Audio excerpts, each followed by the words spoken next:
fans, and welcome to another edition of NDB Media's Sports Talk with the Guys, home of the Monday morning quarterbacks on Saturday. Yes, ladies and gentlemen, good morning, and thank you for joining us. Today, we kick off year 15 on Sports Talk with the Guys. So let's just get to it. You know, no one is safe while we troll the digital airwaves. Join us as we discuss the latest news in the world of sports and review the events of the past week. No fantasy sports here. We keep it real. You need to remember, we kill brain cells. And as such, we just might be. No, hell, we are the purveyors of the zombie apocalypse. You have been warned. We are repetitive and redundant. We are the internet's ongoing traffic wreck. We carry more water for sports than Depends can handle. And surprisingly, a lot of people don't know what Depends is. But that is neither here nor there. Good morning, and thank you, everyone, for joining us. I am in the process of sharing a few links right now, so I ask you to forgive me. I am the Scorekeeper, and today is Sports Talk with the Guys' birthday. Basically, we started back on November 1st, 2008. Wow, a long time ago. And we have been on the air ever since. So I guess some people would say this is our 14th anniversary, which means we close our 14th year. We have 14 years in the books. So instead of doing it that way, I always say we kick off the next year. And that's why we are kicking off year 15. So thank you for understanding and appreciating it.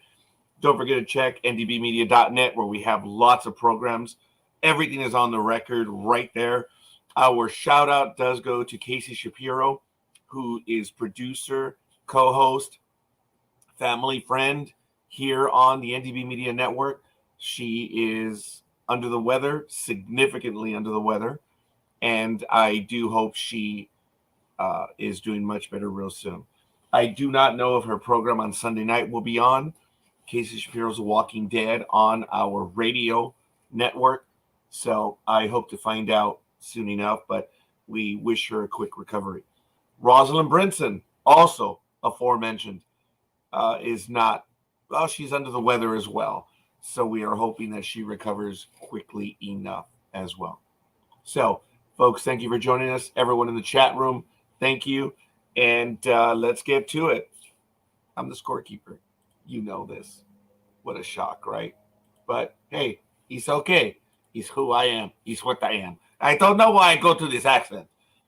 I don't even know if it's an accent. It's just a bunch of spittle all over the place. But that's neither here nor there. It's neither here nor there. Oh my goodness, that phrase is going to be stuck in my mind now for a while.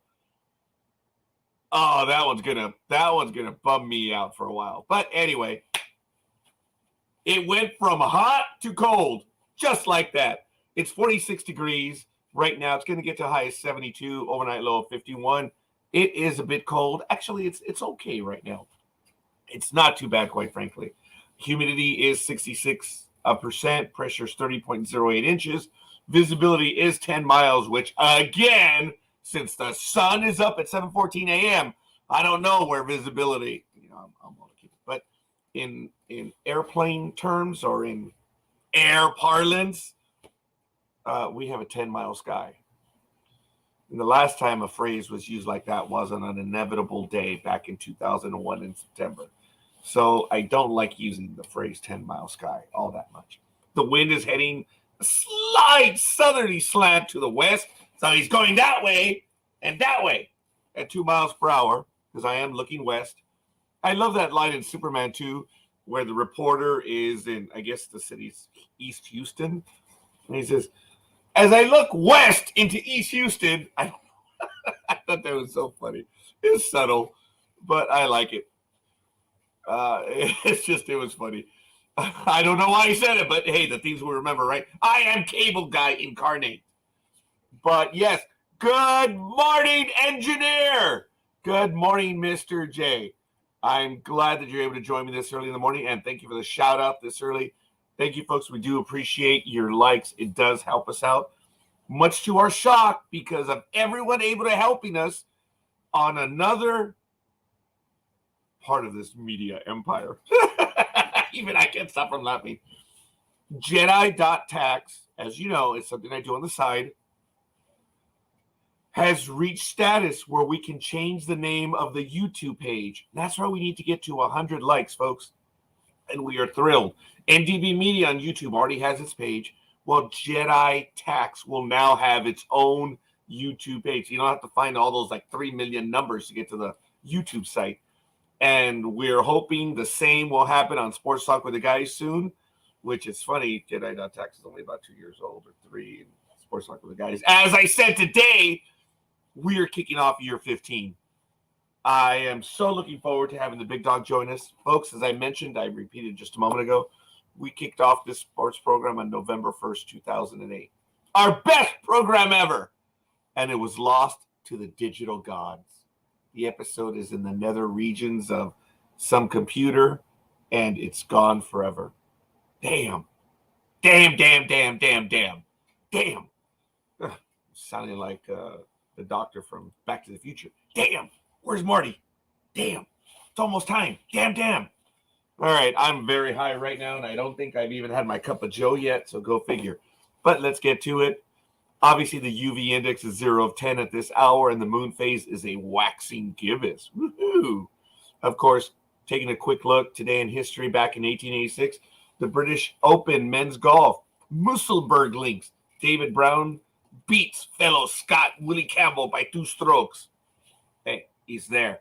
Oh, by the way, I believe Ancestry.com is on sale through November 23rd right now for $59.95. I have nothing to do with it. I've done it. You know, I did the episode of Ancestry.com, and I have to update it. So I am going to be updating it, but it is on sale for your DNA test.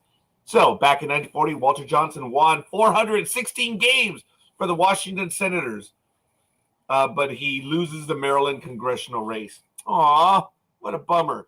That means my career in politics. No.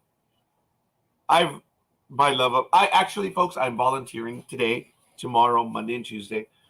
This is something that I've done since 1998. As you know, it is a big deal for me. And sorry, I got the slant from politics.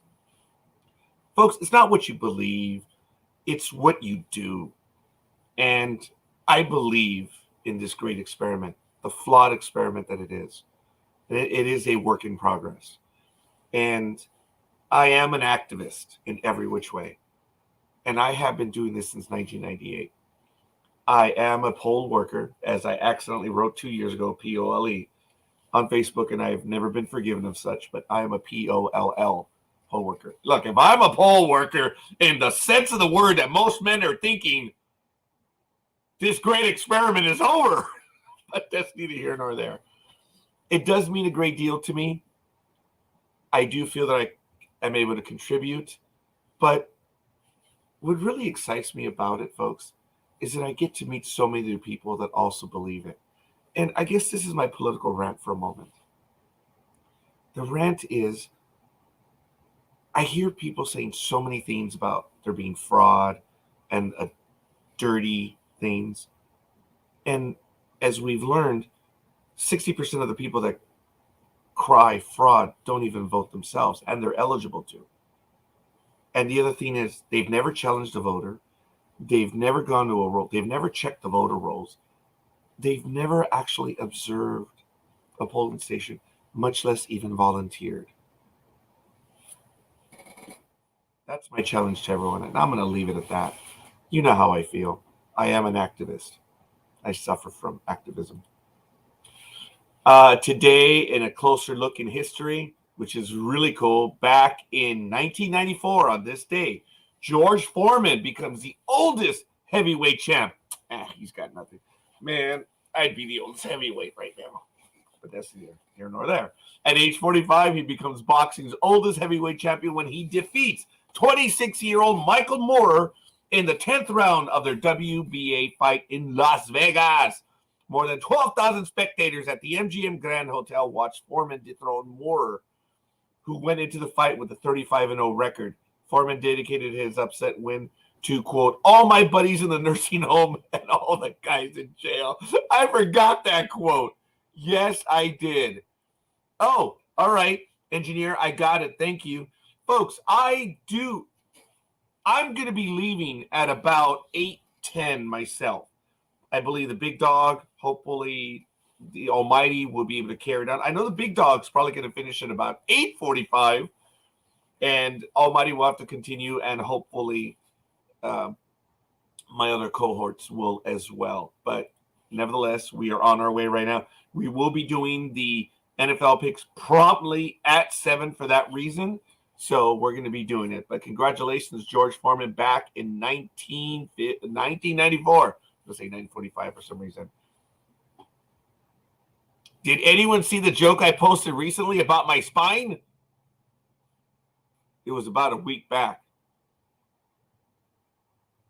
Okay, that was lame. Even I know that one was lame. Come on, Tony! Dude, I'm cheering for the Phillies. I'm still hoping they can turn it around. I really am. I was so excited when the Phillies were up 2-1. I was like, ooh, they're going to put it to the a-holes. Ugh. All right, see if you guys like this one. Great truths about life that adults have learned.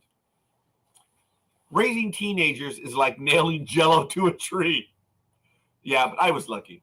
I had a significant other who at the time did care, and my daughters were good girls in every sense of the way. I still are. Oh, I didn't mean to say that. Although Gmo did start her terrible twos at 1, but yes, I like that one. There's always a lot to be thankful for if you take the time to look for it. For example, if I'm sitting here thinking how nice it is that wrinkles don't hurt. Number 3, one reason to smile is that every 7 minutes of every day, someone in an aerobics class pulls a hamstring. Oh, sorry, Jay. Yes, every 7 minutes. I have to put my alarm. Oh, it's rather garish. I got a replacement cover for my iWatch, and I forget it didn't cost me that much, but it's got this silver metallic hue around it. Which looks kind of cool. Anyway, materialistic. The best way to keep kids at home is to make the home a pleasant atmosphere and let the air out of their tires. Yes.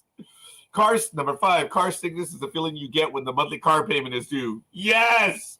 6, families are like fudge, mostly sweet with a few nuts. Might be more nuts than fudge in my case. Laughing helps. It's like jogging on the inside. Yeah, it is. Number 8, my mind not only wanders, sometimes it leaves completely. God bless America. Yes, it does. 9, if you can remain calm, you just don't have all the facts. Yeah. Yesterday, I did remain calm. I got 3 calls from clients. Oh, man. Actually, it was simple resolution, but still, I get it. Folks, it's time for me to go. It is. I had 28 jobs in November, and I'm already on number 3 for November. 28 for October. Ooh, ghouls and ghosts. And I'm already on to 3 in November. It's time to go. A week back. Yes. Oh, you like that one, huh? And number 10. You know you're getting old when you stoop to tie your shoes and wonder what else you can do while you're down there. Oh, I'm not going to say that one hit home, but that one may have hit home. I can't stoop down anymore. So I got to bring the leg up. I got to sit down and tie my shoes. So we'll see. I am wearing my ID. I'm already ready to go because I'm going to be getting out of here at about 8 o'clock, as I mentioned. So I am looking forward to that. I do have to go serve today. So, looks like it's going to be nice weather, though. But hope you enjoyed those 2 jokes. I actually did a quick look again at the No Holding Back 2020 Pro Tour for the AVP. As you know, there's some events coming up, and very quickly, we have November 12th and November 13th at the Huntington Beach Open. Jay, let's go. We get to see women in bikinis. It's called the sport. Just kidding. Actually, we should go. Dude, let's go. December 2nd through the 4th, Central Florida Open. Yeah, I'm not going to be able to make that one. I'm going to be in Washington, D.C. from December 1st through the 5th. Really looking forward to that one. And I might sneak in another 2 trips in November. So we'll see. But that's a quick look at the AVP. In National Rugby League, the Land Down Under, we already have highlights. Australia, 48-4 over Lebanon in the Rugby League World Cup. We're in the quarterfinals today in less than an hour and a half at 7:30 a.m. England visits Papua New Guinea. Today at 12:30 p.m., New Zealand visits Fiji. And tomorrow at 6:30 a.m., Mate, Mao, Tonga, and Samoa. In the Women's Rugby League World Cup, round 2 at halftime right now, England 30, Canada 0. I don't know why I'm yelling. I don't know. I'm sorry. Today at 10, I don't know why I'm using that accent either. I don't know. Say hello to my little friend. And I'm certainly talking about a weapon. Did you know that I'm 3% Bantu people? Oh, yeah, baby. 3%.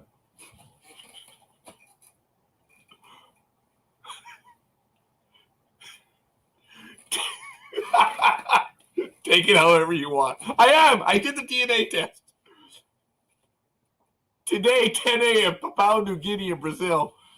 At tomorrow, 9 a.m., New Zealand and Cook Islands. Ooh, I guess my sexist self was showing inside. And tomorrow, 11:30 a.m., Australia visits France. So that's a quick look at Rugby League Down Under. Folks, and today in the leaderboard, I guess I don't have anything for the men's. Oh, I'm going to have to check golf in a moment. Yeah, but like those famous people of old, engineer, I hope not to roll over Niagara Falls. Thank you, guys. For the last 2 days, I've been on a roll. I was doing stand-up in the car for my daughter. I made my daughter Blanche. And I'm like, her name is not Blanche, as you know, it's Chimo. But I said, well, in my upcoming career change, I just may try to do some stand-up. And my buddy Jay will never be able to visit me because it is engineer. There's a section on engineers, but that's okay. But I actually respect him. So once again, folks, I'm reminding everyone that today we are kicking off year 15. NDB Media did debut on November 1st, 2008. The Big Dog and I, and we've been doing it ever since. So we'll see. We're going to continue for as long as we can. NASCAR Championship tomorrow at the Phoenix Raceway. So, wow, looking good. The World Cup opens on the 21st, folks. So that's what we have for November. In December, yeah, that's really going to be it for now. December. Those are the two big events coming up. Yes. Thank you. And yes, it's our 14th anniversary, but as I explained earlier, I don't like to talk about it that way. We're kicking off year 15, so it's really exciting stuff. Who knows? I may be practicing my stand-up shtick here. I don't know. MLS, folks, the playoffs, the championship is today. And for those of you that heard or did not hear, the LAFC club is taking on Philadelphia at 1 p.m. today at the Bank of California Stadium, the 2022 MLS Cup. You can't even park at the stadium because USC is at home. Sorry. You might even be able to hear that loud noise. Yeah, I think it's a helicopter.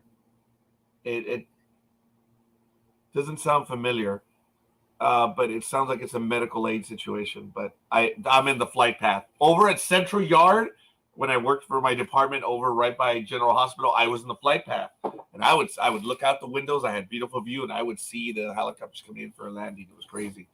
Now I just hear them flying overhead, and it's about a mile away. When I was at my prior job, you do hear it. Yeah, I think it's a helicopter.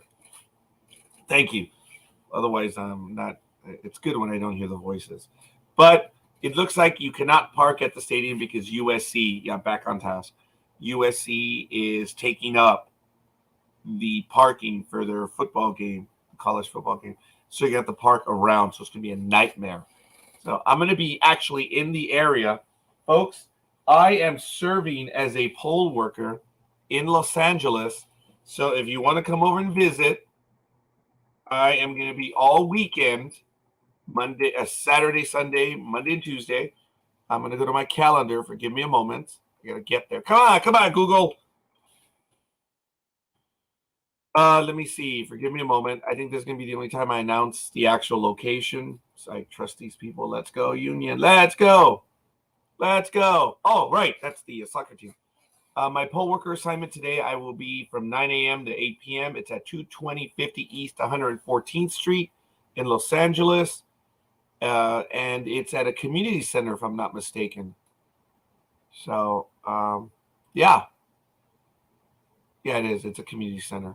Just the address doesn't show up on the location description, doesn't show up on the Google Maps.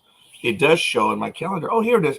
The Imperial Courts Recreation Center Gymnasium. Woohoo! Better take my basketball because I'm not taking my CrossFit stuff, Jay, because I just can't. 2250 East 114th Street, Los Angeles, California. So that's my assignment. I'm going to be out there. Couldn't find anything close to me. Go figure. So that's where I'm at. Serving this great experiment of. Thank you, sir. I've been out there many times before. You don't dog them. Don't give them attitude. Life is good. I'm driving a Versa, for goodness sake.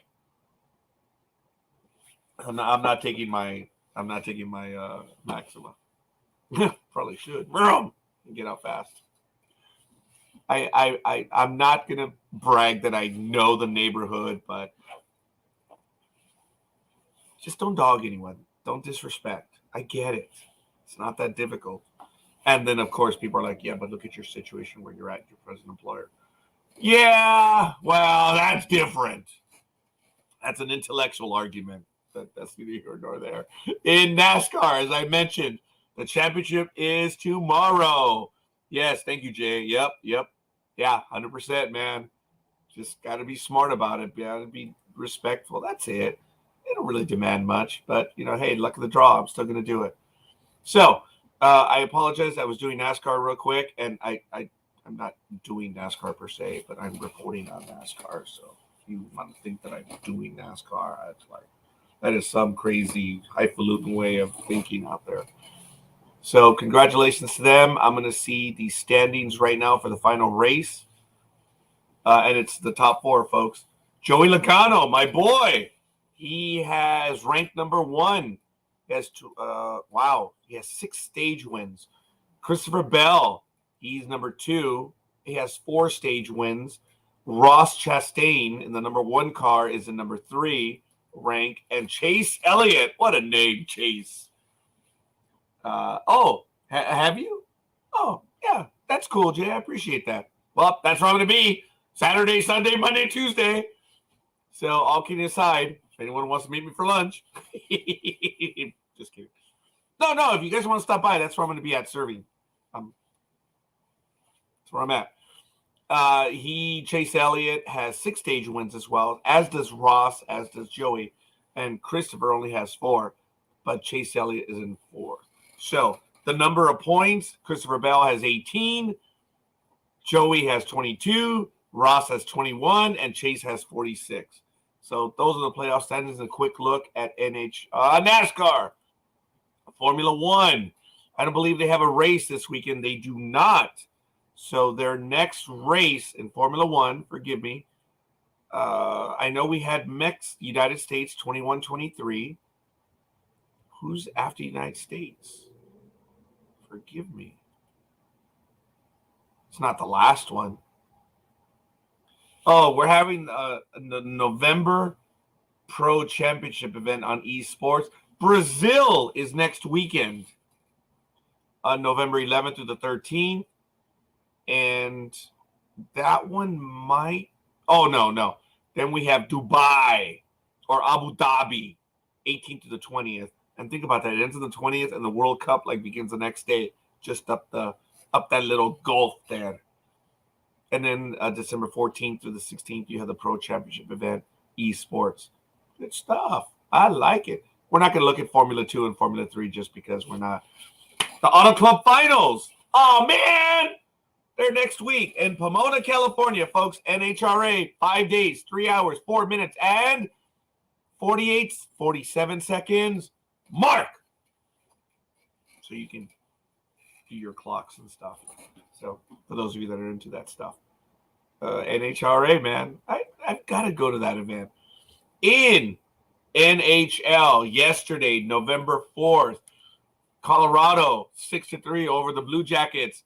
Carolina 5, Buffalo 3. Today, the Islanders at 1 p.m. Eastern visit Detroit. Colorado visits the Blue Jackets at 2 p.m. Chicago visits Winnipeg at 3. Dallas at Edmonton at 4. Arizona and Washington at 7. Boston at Toronto at 7. Could you tell the screen was moving? I was trying to follow it. Buffalo visits Tampa Bay at 7 p.m. Eastern. Philadelphia visits Ottawa at 7. Seattle at Pittsburgh at 7. I guess the entire world is starting at 7 p.m. Eastern time. The Knights are visiting Montreal, and Nashville visits Vancouver at 10 Pacific, or 10 Eastern. And the New Jersey Devils, can you tell? I'm somewhat Italian. Although my DNA says I'm not, if I remember correctly. The Devils visit Calgary at 10 p.m. as well. Nashville visits Vancouver. I don't know if I got that one in. So, really good stuff. In Major League Baseball, folks, I am saddened because the Phillies are now down 2-3, and the game is tonight. So, I'm glad. Thank you, Jay. We'll see you in a bit. And hopefully get back real quick. 7 a.m. we start the football stuff, so I'm going to start prepping with that. Damn. It is today at 5:03 p.m. Eastern Time, 8:03 p.m. I'm sorry, 5:03 p.m. Pacific, 8:03 p.m. Eastern Time. Philadelphia visits Houston. Houston leads the series 3-2. I'm not counting the Phillies out. I am actually going biblical on that one. I'm hands and knees. I am. I'm a good stable boy. Not a stable boy, because I'm no longer a boy, and I'm certainly not stable, but, a stable boy. Those in the country. Out here in Pomona, I'm in the country. Everyone dies and gets angry when I say, I live in the country. Pomona. They say, oh, yeah, what's the name of your cul-de-sac? That's a material. You live in the country and you live in a cul-de-sac? Well, I don't live in a cul-de-sac per se. The house is on a cul-de-sac, but it's either here nor there. Oh, my goodness. Some news broke that it looks like Brian Cashman is going to be renewed, the GM for the New York Yankees, and it looks like there's a handshake agreement in place, so he's going to continue on. It's just a matter of them signing it, and Cashman did declare that he is going to go after Aaron Judge, and he's going to make it his mission to bring back Aaron Judge to the Yankees. So we shall see. I was asked this week, what is my opinion? I've remained silent. I'm going to say it now. I do not see Aaron returning to the Yankees. He's on the wrong side of 30. The Yankees have been burned by many free agents. It just is, as has been baseball. I've never been a believer of the wrong side of 30, except when you consider 7, 8, 9, and 10-year or 12-year contracts, or 15-year now. So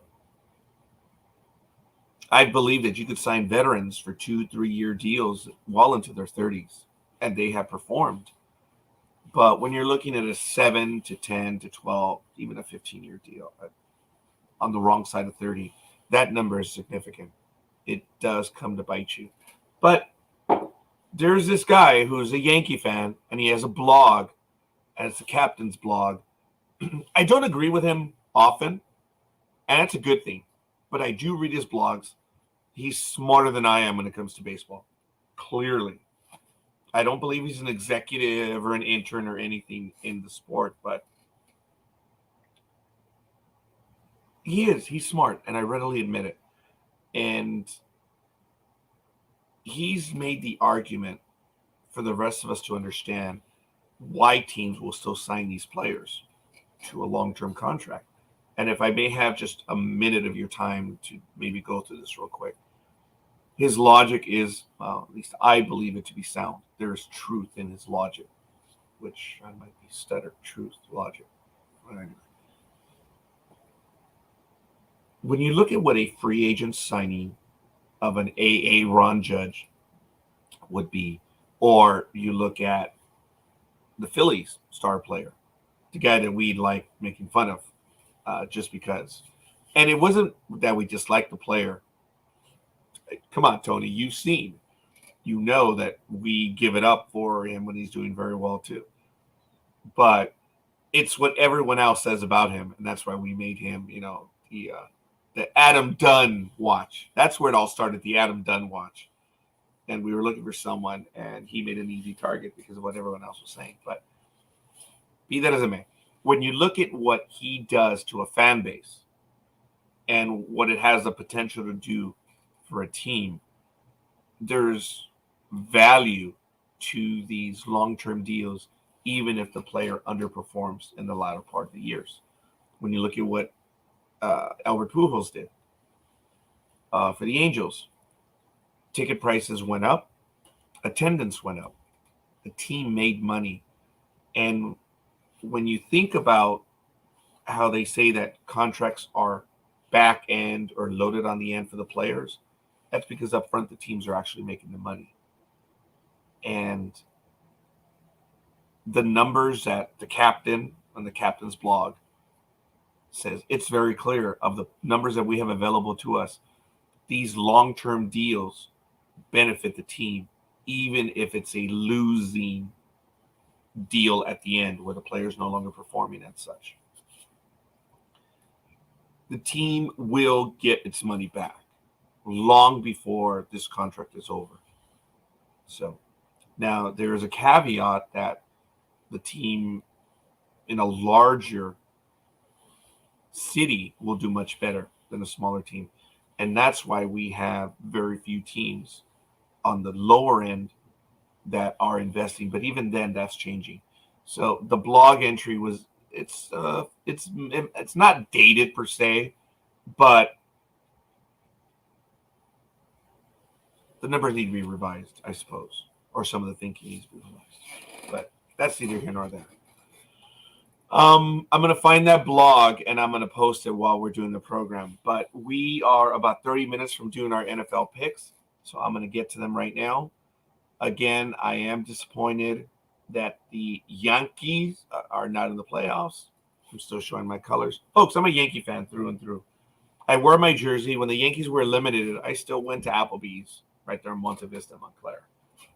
Yes, I go there on Tuesdays. And when I retire, I'm probably going to be there a lot. And I just got a breaking news related to me that it's already coming in, folks. The final wave of LA County vote centers open today. And there's a sudden rise in COVID cases. It doesn't matter. I'm going to do my duty. I'm going to have a hard time if I have to wear a mask, but I'm still going to do it.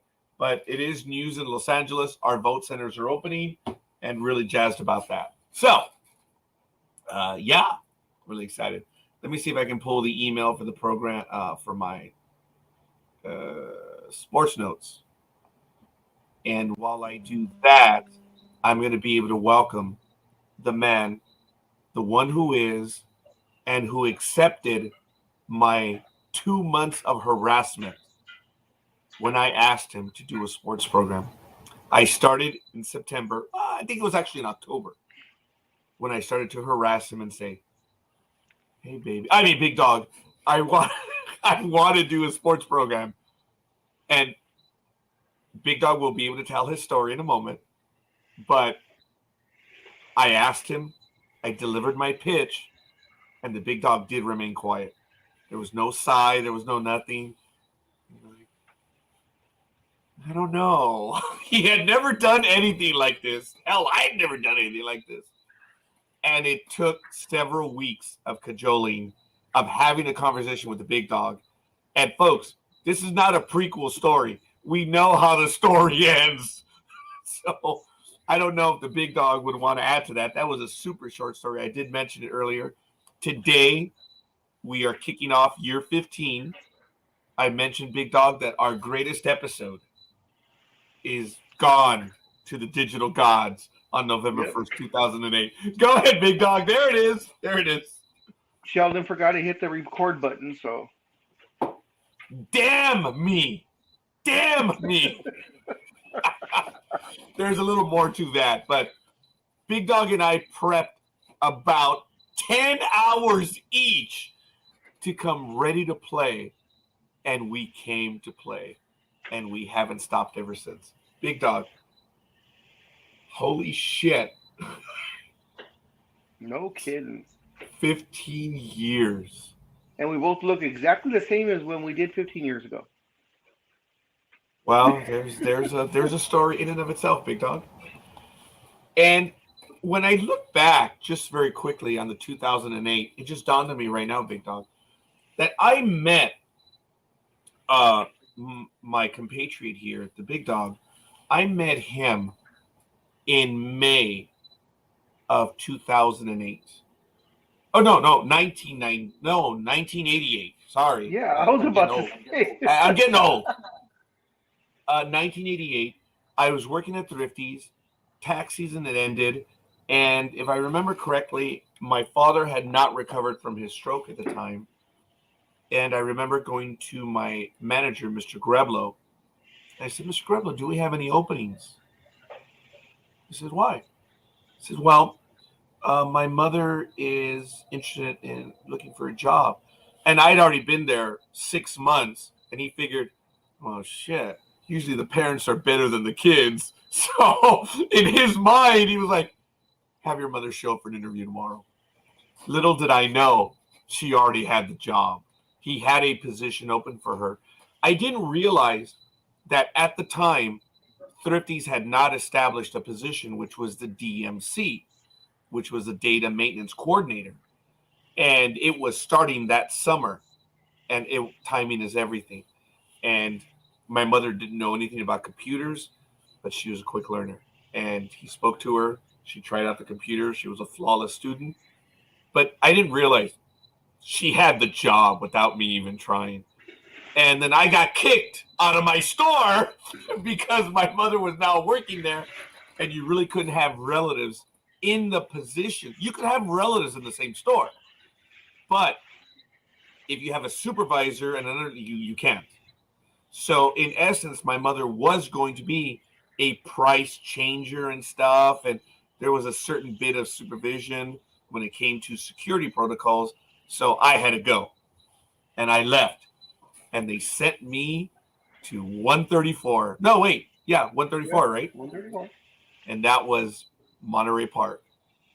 And I remember walking into the store and standing behind the podium. It was love. I mean, it was the Big Dawg. He was there. And I remember him working so professional. And I said, shit, there's another Roger here. Oh, no. Oh, no.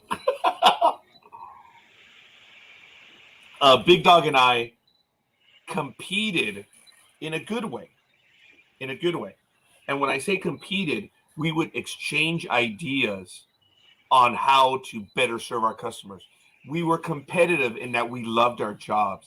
There was never any, I don't believe there was any animus between the two of us, but he and I would talk shop a lot. And we would talk about how we would do our register, our customer service, and all that stuff. And it was really good. And that's what I mean by competed. There wasn't any competition, but we did talk shop a lot. And eventually we hit it off fast. And I'm eternally grateful for me being stupid enough to ask Mr. Greblo, hey, sir, are there any openings? And by that question, within a month, hell, within days, I would meet the Big Dawg. So due to my father having a stroke, I met you, Big Dawg. Crazy, huh? Yep, I remember you walked in and a couple other guys, we were there. God, you remember that too? Shit, who that's the funny. fuck is this guy walking in thinks like he owns a store? And I'd only been with Thrifty's for 6-7 months, folks. I was all of 19. And I was wearing a brown. What? I had already been with the company for 4 years. So I started in 84. Yeah. That is funny. That's the first time Big Dawg's ever told me that. That's damn funny. Because I don't remember anyone else being there when he walked in. I just remember him being at the podium. And it's just the things that you do remember, folks. And we just hit it off right away. Big Dog's a good soul. And I've been fortunate to know him all this time. And Big Dog, I am so sorry. Dude, you sent me a text message last night, and I was Oh, that's all... okay. It wasn't. I thought It wasn't life and the death. volunteer registration was open, and it actually wasn't. So it's okay. It was a false. It was a false positive.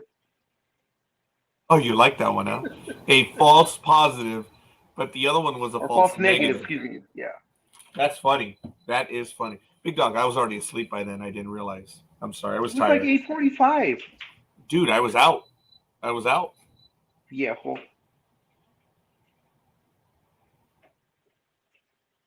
Oh, I'm sorry. Was that supposed to sting?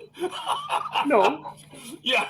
I mean, we've already talked about that for a Just long stating time. facts. Yeah, that's been for a while, folks. So it's really cool. I'm going to start setting up some of my stuff right now, Big Dog. So if you don't mind, if you have some things you want to bring to the fore right now, I kind of did talk about my disappointment with the Phillies right now. My sadness. Yeah, well, the Well, idiots are the a-holes. Look who they hitched their wagon to.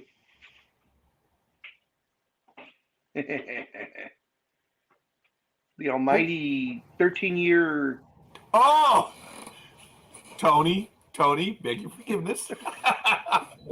Oh, wow. You see, so Tony, it's not just me. It's what America thought of him. But it's all good. I'm going to go ahead. As you're setting up, though, you might just want to go to open up another Facebook page, because I already inputted all the games into the Thursday post with the spread and Double D and Man of Steel's picks on all the games. I do want to give a shout out, folks. One of my coworkers, he was on me, proverbially, on Wednesday, and he's, dude, where are the picks? I'm like, oh my God, I'm behind. I was just behind because I get them out on Tuesday to everyone. I definitely get the Thursday game, and I was going to say, I'm like, okay, I don't need to copy and paste anything. I'm going to go ahead and post. Almighty already posted Thursday. I saw that. Son of a bitch. I was like, this is a team effort, man. There are a lot of people involved in this now, and it means a great deal. It really does, and it feels good. It's a lot of stuff, folks. I'm looking at having more time after May, but right now, folks, here comes the wah. Got a regular job. I have my side business. I drive Uber and Lyft, and I do this, and it keeps me busy. So people say, dude, when you retire, are you going to be okay?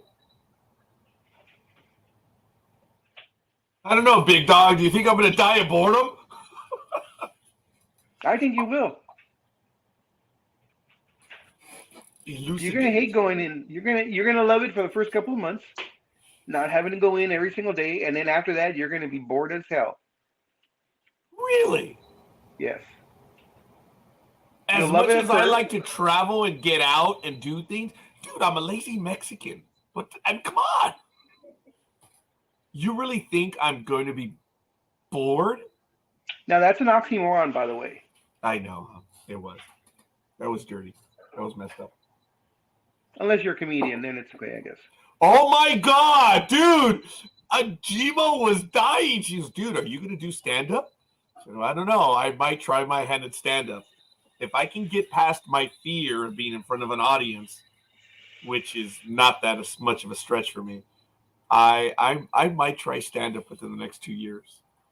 And there will be a certain Arizonan, former Bostonian, that will be in that. Actually, I already have the one-liner right now. I said, I'm here because there's this white guy that I knew that he wanted me to write his jokes.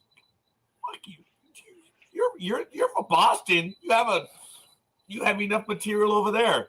And it wouldn't be apropos for a Latin guy to be writing material for a white guy. It just wouldn't work. So, and the punchline? No, that was the Oh, that description. was the punchline. What a shock. Oh. You know, that's what I tell everyone. That's what I tell everyone about the big dog, the dick that he is when it comes to little things like that. But you know what? I know him. So, Yeah, you cherish the thoughts of our Las Vegas getaway. no, you're the one that's got the false negative on the pregnancy test, not me, pal. Oh, but it's all right. You wish. No, I You're the don't. one. You're the one. You're the one that I whistled when don't. you lost, I'm but your lips fixed. don't move. I'm fixed, dude. I don't wish for such things. Although But I was regretful. you weren't back then. I That was am a long time regretful ago. that I will not have the opportunity to add progeny. I'm actually all right. So Sure, I'm you all right could. with that. I know. I've been told you could reverse it. Now, homie, don't want to play that. You could also adopt. Do you know what the doctor did tell me? Oh, God, this is really throwing some beans out there. He said, dude, you're incredibly calm about this. And I'm like, well, I'm afraid to move and get cuts, like, oh, whatever. He says, why, doctor? Why is that? He said, because do you want to know who the biggest wusses are when it comes to these? I'm like, oh, no, who? He says, law enforcement, police officers. Oh, they're the biggest little pussies there are. That was so funny when he told me that. He said, because they don't have their gun with them, and the other guy has the knife. He says they are the biggest babies when it comes to this procedure. I was like, oh, so I would have failed at law enforcement then as well. So that's all I got out of it. But I did appreciate when he told me that. He says, dude, these procedures take 30 minutes. We were done in 5 minutes with you. I was like, oh, thank you. He says, because I didn't scream like a little boy, and I didn't make a scene and say, wait, doctor, wait, hold on. I didn't do any of that. Again, I told him, I just didn't want to get cut, sir. But I was doing this for my significant other at the time. But that's neither here nor there. So, all right, Big Dog, if you don't mind, please, could you cover for the next few minutes while I set up the football items? I suppose. I know you will. All right, guys. A lot of stuff happening in the NBA, which we'll hopefully have time to cover today because I don't know if Scorekeeper has announced or not, but he needs to leave early, as Yes. do I. He's going to be, of course, returning to his passion that he loves to do, and he's been on a diet, so he's been losing weight so he can get into those Daisy Dukes for when he does his pole dancing, because he's a pole worker. And we have Speedy. What's up, man? What's up, guys? We're just talking about Speedy. Scorekeeper returning to his passion of being a pole worker, excuse me, and he's got his Daisy Dukes ready to go. So he's been trying to trim down. He's been doing some squats and stuff so he can earn those extra dollar tips. Once again, as I've always told my eloquent co-host here, when there is something I disagree with, I'll let them know. There you go. Right. That annoys. Yeah, I know. That annoys the shit out of me when he says his Daisy Dukes. I'm like, oh my god. Oh god. I mean, that one is one of the ones that gets on my skin. And if you've been following this program for any amount of time, Big Dog always comes back to the Daisy Dukes. I'm like, oh, it just grates on me. But hey, it is what it is. It's just real funny. So. But I'm willing to play along because I appreciate it. The Big Dog actually did give me quite a bit of love and respect yesterday when we were talking on the phone, and I don't think I was in the mood to handle it, and I kind of blew it off. And Big Dog was like, "Hey, yeah, you did. Yeah, oh yeah, it's okay. All right. Oh wow, I'm not paraphrasing." Share a little bit then, Big Dog, as you get to the stories. I'm already on the fourth game on the setup. Damn. Yeah. Wow. Big Dog had a great moment, and he shared it with me, but Yeah, I thought there was a little like I was waiting for the Daisy Dukes line and it never came. And Big Dog let me have it. He's like, "Hey, asshole, I'm being serious. Sorry, Speedy." I mean, he did. Because the funny thing is, Speedy has seen the Big Dog and I in person. So if I say or if we say stuff about each other, Speedy can envision it because he's been there. Yeah, several times. Yeah. And I am looking forward to it. Hey, Speedy, is there an moron, I was going to say APW event. Yeah, thank you. Is there going to be an event soon? Sometime early next year, probably like March or April is what we're guessing. So, okay, fair enough. Well, Big Dog and I are going to go up there. And Big Dog, we ain't driving. We be flying. What? Taking Greyhound? We be flying. Big Dog, I didn't know you. I didn't envision you as a fan of Greyhound. We never were. I'm poor. For the simple fact that Greyhound, they have room for it. I don't know why they've never done it, but they have room to build a second bathroom back there because they have all that room. They've never done it. I never use the bathroom. I'll wait till a stop or something. And actually, all kidding aside, it's been a long time since I've ever since I've ever been on Greyhound. I know, I apologize. But I'm only kidding. Folks, look, I've flown to San Francisco many times now. The desire to drive is absolutely el kaput. But if Big Dog, I do enjoy the company of my co-host. If Big Dog did not want to fly and he wanted to drive up there, it would be good. But I swear to you, Big Dog, we ain't doing the turnaround. That was hard. But Big Dog wow. He did very, very well. It's just I was hard-pressed when we were getting back. And we even did the program on Saturday morning here. You did. And there was a moment where I guess I closed my eyes and Big Dog says, "Yeah, let's end this program." Actually fell asleep in front of him. That was bad. So, yeah, we were very tired. So if we do it again, Big Dog, we will find the accommodations because it's just a lot better that way. So if we were to drive up there. So, but anyway, please continue, gentlemen. I'm almost done with the setup. That's all you guys have been doing and talking about pole dancing and not even sports. And we've been talking sports. Well, that's a sport for him. He's a professional. He's a professional. I see where he's going with that. Okay, well. What do you mean where he's going? Where he went?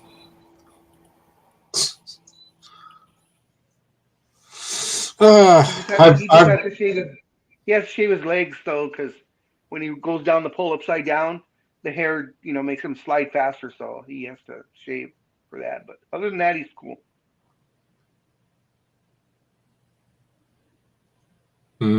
Shaving. Oh, once again, when there's something I should disagree with, I'll let you know. Is Gmo gonna do you the favor today or no? For what? The sale later on. Oh God, no. Okay, I'm sorry. Yeah, it's not going to happen. She's actually I'm being a little bastard by saying that. It's really circumstances. There's some family stuff that's going to happen this morning. So she's all kidding aside. It's better to throw the tantrum first. It was a knee-jerk tantrum, but it was family related. That's the way it was. Oh hell no! Something else has come up family-wise. So it's really not her. She's actually going to be doing some good stuff for the family earlier today. So I'm disappointed by that. But I am looking to be a volunteer, Big Dog. I really want to be a volunteer so that I'm not bored during the summer. There you go. Yeah. God, I even winked at you right now. That was bad. Yeah, me over here. I kept pushing the alarm button. But man, it's been tough and crazy this week. Oh yeah. Yeah. Well, because we were training 2 new guys, and on Tuesday it actually rained up here. I don't know about you guys, but we got about fourth of an inch of rain, and it was over by 11. So, and one of the guys. It rained once, maybe twice here, but it was overnight. So. Oh, okay. Yeah, it was nice. We did get some rain. We had a meeting, and one of the guys during the store meeting, he goes, "What you guys do is boring. I'm out of here," and he left. And the people in charge, three people in charge were walking towards me, and I'm like, "Oh no, they're gonna do it." And they go, "Can you stay all day, please?" After what? I'm like, "Yeah, I saw what he just did." So he quit his job, or he just walked out? Yeah, I was going to show him the conveyor belt and how cool that was versus having to drag stuff up and down the stairs, but he didn't let me do that because he walked out before that. Said what we do is boring. Okay, well. His loss. Oh, yeah. Yeah, I agree. How would you feel if somebody was like, Scorekeeper, this tax stuff, I don't know, I quit? I can tell you. I can. Yeah, it's. We hired someone in my old office this week, and the poor individual may have tested positive for COVID. I'm like, oh, great. We actually had a fire next to the yard at about 6:15 in the morning. Obviously, it was a very slow news day because I understand it made the news. And the helicopter was like 50 feet over our building. I said, "Hey, I didn't think they were supposed to fly so low." But it was a municipal facility, so I guess they were able. But it was a big deal, and I famously said, it must be a slow news day. And I was it's funny you mentioned a helicopter because I was watching a video just a little while ago to wake me up where a guy is driving his off-road motorcycle through Hollywood, where me and you were actually at. He gets up on the sidewalk. He randomly stops his family and starts asking them questions, and he goes like this, and I'm like, he's not from the area, he doesn't even know where he's at. You talking about the chase from last night? Yeah. Oh, okay. Did they end up catching him? Do you know, or did they say, or? I don't know. He got away like 3 different times. Yeah, because he went through some park up there, Glendale Park, and went back to Brooklyn. That was the second time, and then he drove into a parking complex in, I think, Universal Studios. Yeah, he went to Universal. Yeah, and that's where I was like, oh, okay, that's enough. I watched it a couple of different times. Folks, sorry, Big Dog. I do want to say that you heard it here first. Sports Talk with the Guys, home of the Monday Morning Quarterbacks. We are the first ones to make car chases in Southern California a sporting event. They are more common than football games. They're more common than soccer games. Sports Talk with the Guys will now be covering car chases. Yeah, because it's big. There are apps here in California, and specifically Southern California, that are very popular to follow car chases. And if I'm not mistaken, and Big Dog will correct me on this, I understand that there are several news organizations that actually have notices just for car chases. So, yeah. My Channel 4 NBC LA app, of course, gives me regular news, but then it'll say, police are chasing, suspect, on the freeway. So you hit on the app, and of course, it connects you to the helicopter, and I watch it for. It depends how bored I am. Some of them I have a lot of interest in because, it's a high speed chase. The slow speed chases are boring.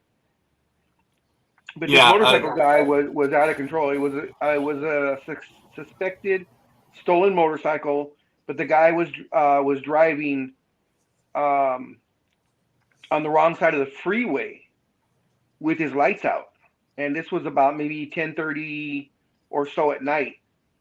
So he drove the wrong way on the freeway. He would then switched over to, of course, the streets, and was riding up on the sidewalk And one time he almost crashed into a car, but he was able to swing the motorcycle, so he didn't hit the car. I think the motorcycle hit it slightly and took off again.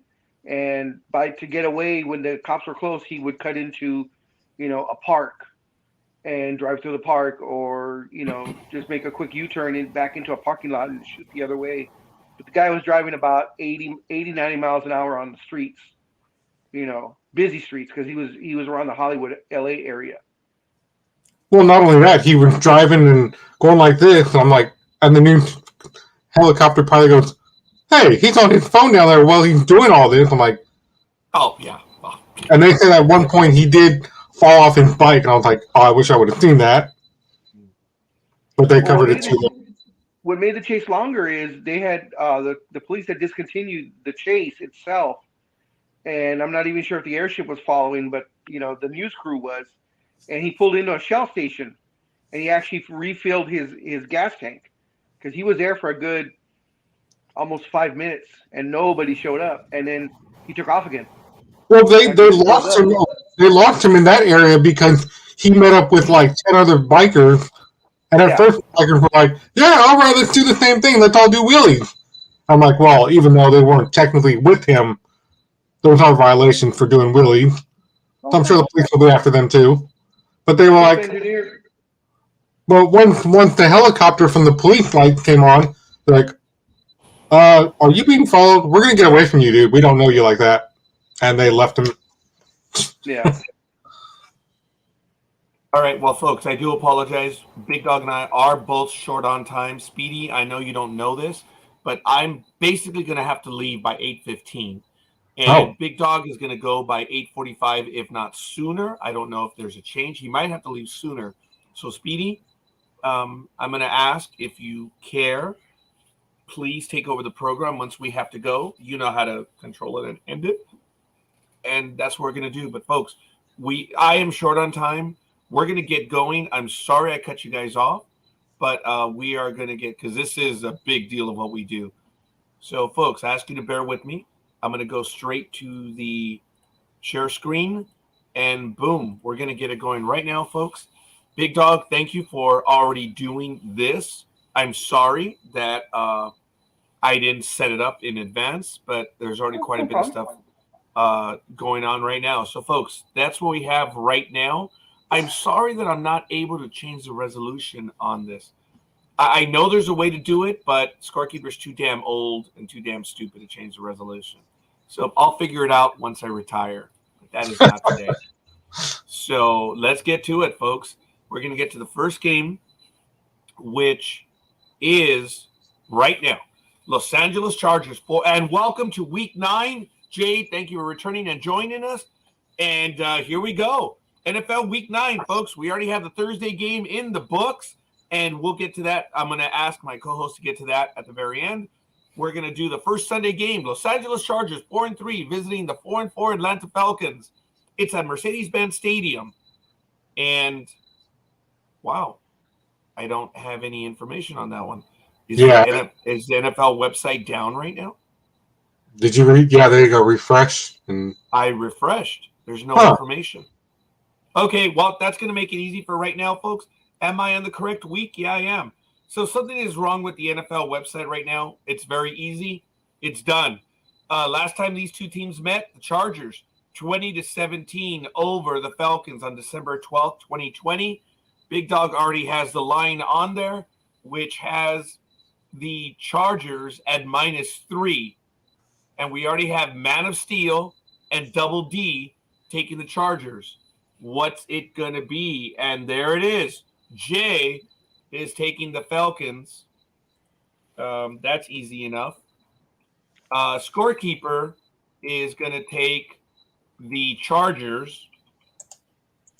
And Big Dog, what's it going to be? Oh, crap. Well, as our engineer has so eloquently stated, flip a coin. Yeah, pretty much. You know what? And there's no info, huh? Surprisingly, there is no info, so there must be. I was just wondering how the Chargers are on the road. I'm surprised that I don't have the NFL information right now. And it's obviously something on the website. This is only the second time in 15 years that we've had it where there's no information. And I'm not talking about opening week. I'll take the Dirty Birds. Yeah, Tony is taking the Dirty Birds, 27-23. Give me a moment. And Big Dog is taking them as well. Speedy, what's it going to be? I think I'll take the Falcons. But you're not alone on this one, Speedy. No, I'm not. All right. So, folks, in recap, we have Chargers, Man of Steel, Double D, and Scorekeeper. And for the Falcons, we have Engineer, Tony, 27-23, Big Dog, and Speedy. And the first game is in the books, ladies and gentlemen. Thank you, thank you, thank you. We are well on our way. Hell yeah, show enough. So let me refresh. The next game is going to be Miami visiting the Bears. And I apologize. There's no information. So Miami 5-3 versus the reverse or the inverse Chicago Bears 3-5. It's at Soldier Field. Last time these two teams played was on August 13th. It was one of those games. Didn't count.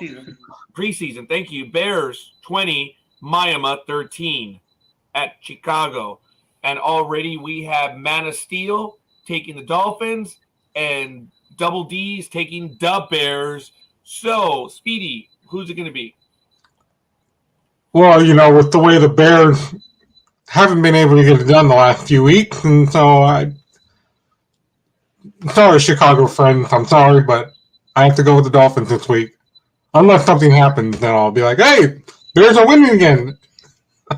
Scorekeeper is taking the Dolphins. Big Dog, what's it going to be? Oh, thank you, Jay. I appreciate it, buddy. So he says something's going on with the NFL website. Jay is taking the Dolphins. Sorry, Big Dog, I interrupted you. Much as I love the Bears, I'll have to go with the Guppies. You do have a love of the Bears. So, and you've had it for a long time too. So 26-20 over the Cubs. Thank you, Tony. Thank you. I appreciate it, Tony. There's a young man that's been watching our program for a while. As you know, I deliberately, actually, Big Dog knows I accidentally reversed the names of a team one time and it just stuck. So the Mariners are the Seahawks and the Seahawks are the Mariners. It just sticks. So when he calls them the Cubs, I like it. I like it like that. Oh, sorry. And I think for a moment, I just witnessed Big Dog's intuition with Bears. I think he was a fan of Teddy Ruxpin. Maybe. No, it comes from Saturday Night Live. That's where the whole "the Bears" comes from. Right. That's right. I see what you did there. Okay. Yeah, actually, it did. This is a long time ago, huh? Like the 70s or 80s? I think it was in the 80s, no, right? No, not that long ago. It was the 80s, right? 80s. Yeah. It was the 80s. Okay. In recap, we have for the Dolphins who are minus 4.5, Man of Steel, Scorekeeper, Speedy, Engineer, Tony, 26-20, Big Dog, and DD went with the Bears. So, all right. Also, don't forget, add coffee for the Bears and the Falcons. I apologize. Yes, thank you. And coffee, you're right. Damn you, Big Dog. You're right. All right, folks, next game, third game. Carolina Panthers 2-6 versus the 4-4 Cincinnati Bengals at 10 a.m. on Fox. It's at Paycor Stadium. Last time these two teams played was not even worth considering. Panthers 31-21 over the Bengals at home on September 22nd, 2018. The line is, as Big Dog so eloquently, and he'll correct me, the line on this game at the time was 7 points, -7 for the Bengals. And we have Man of Steel and Double D going for the Bengals. Scorekeeper will take the Bengals in this one. And coffee also. And oh, good God. And coffee. Dog, what's it going to be? Although I'm smelling an upset, I'm still going to go with the Bengals. Speedy. I'm going with And Carolina. there she is. Sorry, Speedy. I am so sorry. Good morning, Double D. We got your picks. And Double D, let me tell you, I really want to thank both you and Man of Steel, because I just gave it to you guys so you could have it and be ready to go and maybe send them back to me. But both of you guys got back to me like within an hour. And Double D, I don't even think it took you an hour. You were like, get on my back, Scorekeeper. Here you go.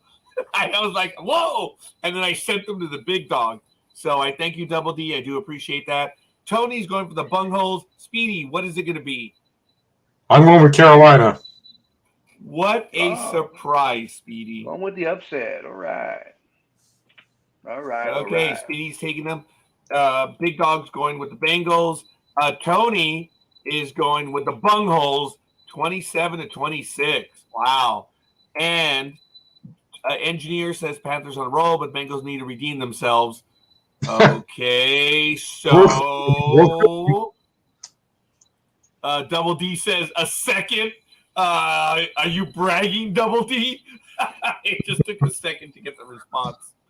Yeah, I'll take it. So did Engineer give a pick? I mean, right. That's right. That's what I'm like. So it looks like he's saying Bengals, but I'm not quite positive. Right. Oh, yeah, that was right. Yeah. Bengals.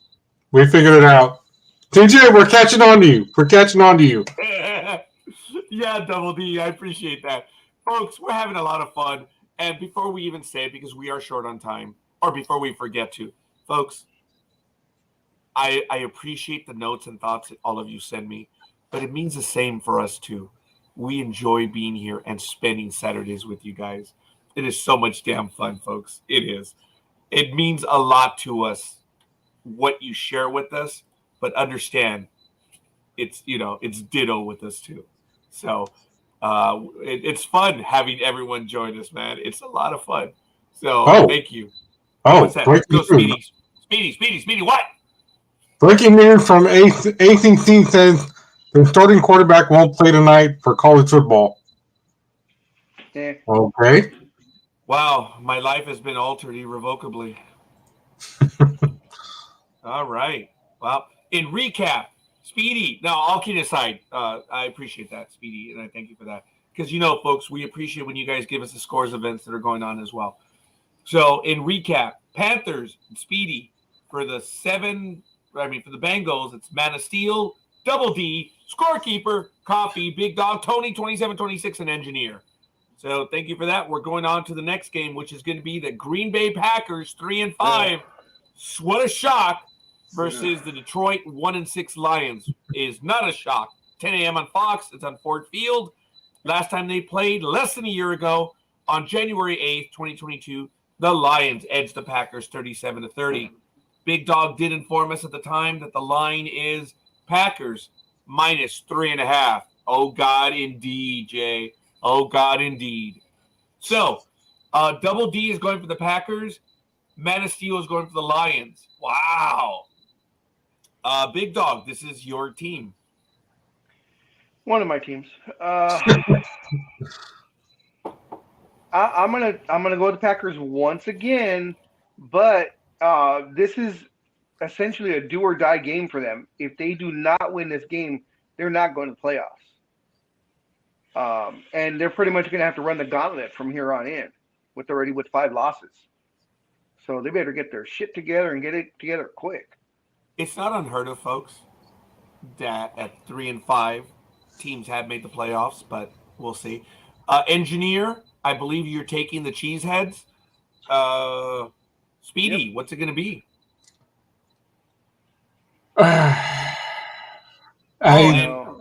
Coffee's taking the Packers, right? Yes. Yes, thank you.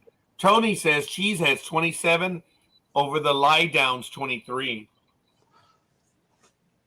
Well, like what Big Dog just said, they haven't really done anything, so I should go with them, but I think I'm going to go with the Lions on this one. Wow. God bless America, Speedy. We all have the right at our First Amendment. Long shot. Yeah, the lie down. Yeah. There's another gentleman that does sports also, and he's been doing it for a very, very long time. And it's Cowpote. Yeah. That guy loves football. And the names that he has for the teams, it's really impressive. And Cowpote's a good guy. He's been on with us. And it's been a little while since we've had him, but his views, he's a pretty good guy. So, Scorekeeper needs to make a decision. I'm going to get burned by this pick. But Scorekeeper's going to go with the Packers. So, in recap, folks, we have Packers, Double D, Big Dog, Engineer, Coffee, Tony, 2723, and Scorekeeper.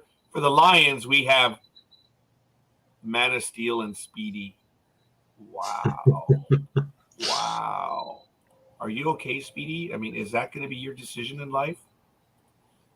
You okay? I've always lived with my gut in my decisions in life. Okay. Ooh, that was a bitch slam to the Scorekeeper. Okay, I'll take it. I know the Big Dog loves to use commas, and I know it's because it's just you're figuring you're going to add more picks, but I see there's a lot of a Speedy pick. That's funny. A Speedy pick. I like that. Thank you, Jay. Yeah. Oh, man. So I think I did the recap. So next game, like it matters, we'll be going to you, Speedy, on this one. The Las Vegas Raiders, 2-5 versus the equally but one game worse Jacksonville Jaguars, 2-6. It is at Jacksonville, so it's going to be at TIAA Bank Field. Last time these two teams played was in a practice. Oh, wait a minute. Is this the game I want to see? I think this is the game I want to see, where the Raiders won 27-11 right there in Las Vegas. Wow. It was a meaningless game. Big Dog did give us the line that the Raiders are +2. Speedy, shake the world up. Who are you going for? Let's have the Speedy pick. I think I'm going to have to go with the Jags, even though the Raiders are in talks to bring in a former Pro Bowler to help them out. I'll get to that story later on. Yeah? I call bullshit. You're never going to go with the Jags. You're always going to go with the Raiders. He's speaking No, I'm serious. We've had multiple chances of getting to the end zone, and then they're like, oh, we'll just go for a field goal. Oh, wait, no, we screwed that up too. Oh, wait, nope. Call a timeout. Now what are we doing? We don't know. So, us Raider fans here in the Bay Area, at least up here in NorCal, we're getting frustrated, okay? We're, do something. Get to the end zone. Make a field goal at least. Don't blow it at the last second. I mentioned it 2 weeks ago, remember? Don't give the referees an excuse to possibly pull out a damn index card so they can measure something. Oh, we can't measure anything. That was hilarious when they did that. Wow. All right. Well, Tony, thank you, Tony. Both Tony and I are going to take the Traders 24-20 over the Jags. Engineer is going to take the Jaguars, and he says goose eggs. Yeah, I get that. Speedy's taking the Jaguars. Wow, Big Dog. What are you going to take? They've let me down too many times. I can't do it again. Jaguars. I'll take the Jaguars. I've stuck with them week in and week out, and every freaking week they burn me. So, of course, now I'm picking the Jags. They're going to win now. It's probably going to be like a 54-3 game or something like that. Watch. That the Raiders are going to blow them out. All right. Well, I have to tell you, folks, that in recap, much to the shock, Man of Steel, Double D, Scorekeeper, Tony, 24-20 are taking the Raiders. And for the Jaguars, it's going to be Speedy, Engineer, and Big Dog. Wow, we are really split down the line on that one. That's crazy. So, the next game we're going to get to, folks, and we're moving right along on this one because Scorekeeper's not talking. That might be evidence of us getting it done quick. Indianapolis 3-4-1 versus the New England Patriots 4-4. 10 a.m. on CBS. I'm sorry. It is at Gillette Stadium. Last time these two teams played, less than a year ago, Colts 27-17 over the Patriots. The Colts were at home. And the line, if it still is, it is Patriots -6. Big Dog. You can change it if you want. It changed to 5.5, 5.5. If you want to change it, if not, that's fine. Big Dog, I'm changing it because of 5.5, accuracy no halves. and your desire. What? Do not put a half. I put 5.5. 5.5. I can't see it. I put 5.5. I said Okay. 5.5. Big Dog, 5.5. Speedy, Okay. did you see it? It says 5.5. I doubt if you can see it either. You No, got young eyes, we don't but see it. Guys can you blow me. know, Anyway, my magnifying glass to see you what you're typing. Yeah, your font is so small. watch it. My font. How dare you? His Font font may be you. small, but his Font font you. may be small, but he still had 2 kids. Don't worry about it. Font you. Anyway, for the Patriots, Man of Steel and Double D are taking the Patriots. What's it going to be? And Tony's got the first one in there. The Cheatriots, 30-19. I like it. I like it. 30-19 over the Colts. I'm jumping off the same ship, Tony. Scorekeeper says the Patriots are going to do it. Oh, and the engineer says Bashumas to you guys. He's going for the Colt 45s.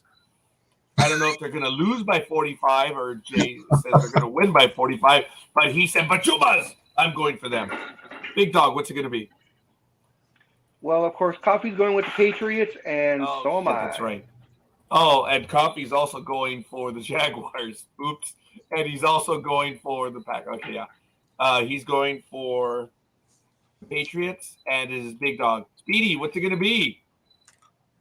I'm going for the Colt with 45. And Jay's going with the drink. All right. Brothers, go ahead. Do what you feel you must. All right. Do what you must. And no more. Star Trek 5. Final Frontier. Anyway, in recap, the Colts, Engineer, Speedy, Cheatriots, Man of Steel, Double D, Tony, 3019, Scorekeeper, Coffee, and Big Dog. All right, folks. Thank you. We are well on our way on this one. This is absolutely awesome. And Jay did say the drink. So I wonder if he's going with the team as well. So next game, this is going to be a good game, and it's a morning game. Buffalo Bills 6-1 versus the New York Jets, who are 5-3, 10 a.m. Pacific time on CBS. It's at MetLife Stadium. Let me do a quick refresh, see if the NFL website is now updating their stuff. No, it's just down today. Wow, what a shock. It's always been there. Last time these two teams played was January 8th, 2022. Bills 27-10 versus the Jets. Big Dog said the line at the time was Bills 11.5. Still the same.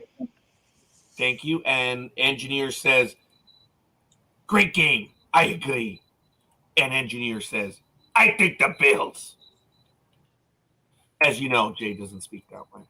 And folks, if you didn't figure it out, no, we don't know. We've never heard Jay. We've never heard Engineer. So you've we don't never know heard. how to speak. No, wait. No, you've never heard Jay. Yeah. Oh, we've heard the Engineer. But we've heard the Engineer. We have? Yes. Yes, we have. Not you. Oh my goodness, Big Dog. I do apologize. He was on with us last week. Yeah. He was on Peter side. Now the funny thing is a lot of people didn't get it at first. He was on as Engineer, and then he commented in the chat room, and they're like, "Hey, Jay's commenting." Yeah. That was funny. It was cool. We were able to mess around like that. The Engineer is so cool. Oh, stop it, Jay. and Jay, you are welcome to join us again. You know that, folks. As a matter of fact, I don't think I put the link in the chat room. Ooh, wow. Oops. I still had the copy of the Facebook page. Now I got to delete all the. Damn, it's going to take a while. Forgive me a moment. For the Bills, we have Man of Steel and Engineer. And I believe Engineer is taking the Bills. That's what I have so far. Damn, it's Yep. taking forever to delete all that stuff. Okay. So I got them. Takes almost Big as Dog. long as when you have to delete your porn. I am taking That is a the crime Bills, against humanity. and Coffee's taking the Jets. And Big Dog is, Scorekeeper. Ooh, Freudian slip. Scorekeeper is taking the Bills, and Coffee is with DD taking the Jets. Speedy, And what's it going to Tony is be? taking the Bills. Thank you. Speedy? 33-20. I'm agreeing with Tony. Got to go NJ too. Got to go with the Bills. I think they can really get it done. Sorry, Jet. But you're not agreeing with me. All right, fine. Fuck the Speedy thing. What are you? I didn't. Could you guys always talk over each other? Are you going with the Bills as well? Yes, I said I was going with the Bills. But that's okay. It's all right. No, you agreed with Engineer and Tony. And even Engineer says. Too. And with Scorekeeper too. Even he's no, it's all right. It's too late. It's too late. Wow. Yeah, I used to get that a lot, but I don't get that anymore either. Anyway, next game, Minnesota. Oh, recap. Sorry, folks. Recap. Bills, Man of Steel, Engineer, Big Dog, Scorekeeper, Tony, 33-20, and the Speedy pick. And the Jets, it's going to be Double D and Coffee. So, next game that we are going to cover, it's going to be the 6-1 Minnesota Vikings versus the Washington Commanders, 4-4. So again, no NFL information. Last time these two teams played, Minnesota Vikings 19 to the Washington Commanders 9 on October 24th, 2019. The pick that we have here already is Big Dog said the Vikings -3. And we have Man of Steel and Double D there. What do we have right now? Rosalind, good morning. Thank you, Aisha. Good morning, Roz. Good morning, Aisha. And happy belated birthday, Roz. Hope you're doing well. I hope you're recovering. And folks, I did begin the program with my thoughts on Roz. I hope she's getting better. She's under the weather right now. And for those that know and don't know as well, Casey is not well right now. I believe, I don't want to violate her privacy any more so than I do, but I believe she was released from the hospital on Friday. I have to verify that. I don't think her program is going to happen on Sunday, but I'm not certain. But I'm going to have to see. I hope she's doing well. Our thoughts are with the senator as well. That's why she's not with us this morning. She is. Oh my God, we have an OG. We have one of the OGs in the chat room. She's back. She has joined us today. Miss Disney World herself. I am not worthy. I am not worthy. The originator of Raise Your Glass. Raise Your Glass, On the Black, and several other programs. Folks, this is, forgive me, and look, Facebook, just let me know. I got a few likes. Right now, our likes are Jay, Tony, Roz, and Tanya. Wow, folks, this is a pleasant surprise. Folks, this is a rarity. We're going to do it right now. If you guys want in on the program, there's a link in the chat room. There it is. It's there, and you can go ahead and join us. It'd be a lot of fun. But, Tanya, congratulations to you again. You know we respect and admire you. You've made well. You've done good. You got your education in. You did what you were supposed to. And you are now a big-time producer who sends me material, from time to time. Oh, my God. I'm institutionally grateful. And as a human being, I am too. But what an OG. Yeah. Local kid makes well. So, folks, we're going to continue with our picks right now. We are doing the Vikings and Commanders. And I apologize. I've lost track. I think it is Jay taking the Vikings. Yeah, so the engineer is taking the Vikings. And what else do we have? I know there's a lot of going back to the comments. word game. Aisha is taking the Vikings. So let me see. Ross says Rona sucks, but we're getting better. I'm so happy and glad. Tony says the Vikings are going to take it to the Commodes 27-23. And then Tanya, there it is. Jets on that game. Okay. Going back, Aisha says she's going to take the Jets. And then the Colts. So she sees it on screens. I guess it's not that small. I'll send you a list, Aisha. But she's also taking the Raiders. Yeah, Thank you for that. She's going with the games we already went over. Yeah, and I thank you for that. Tanya says, thank Welcome. you. Yes. Oh, no, Tanya, thank you. And then Aisha I think I already got the Raiders one. And she also says the Cheeseheads. So thank you for that. And I'll move up the screen a little bit. There it is, if you're able to see them. So Jay's taking the Vikings. Aisha's also taking the Bengals. Thank you for that. And you may see the other games up there. So, Big Dog, what's it going to be?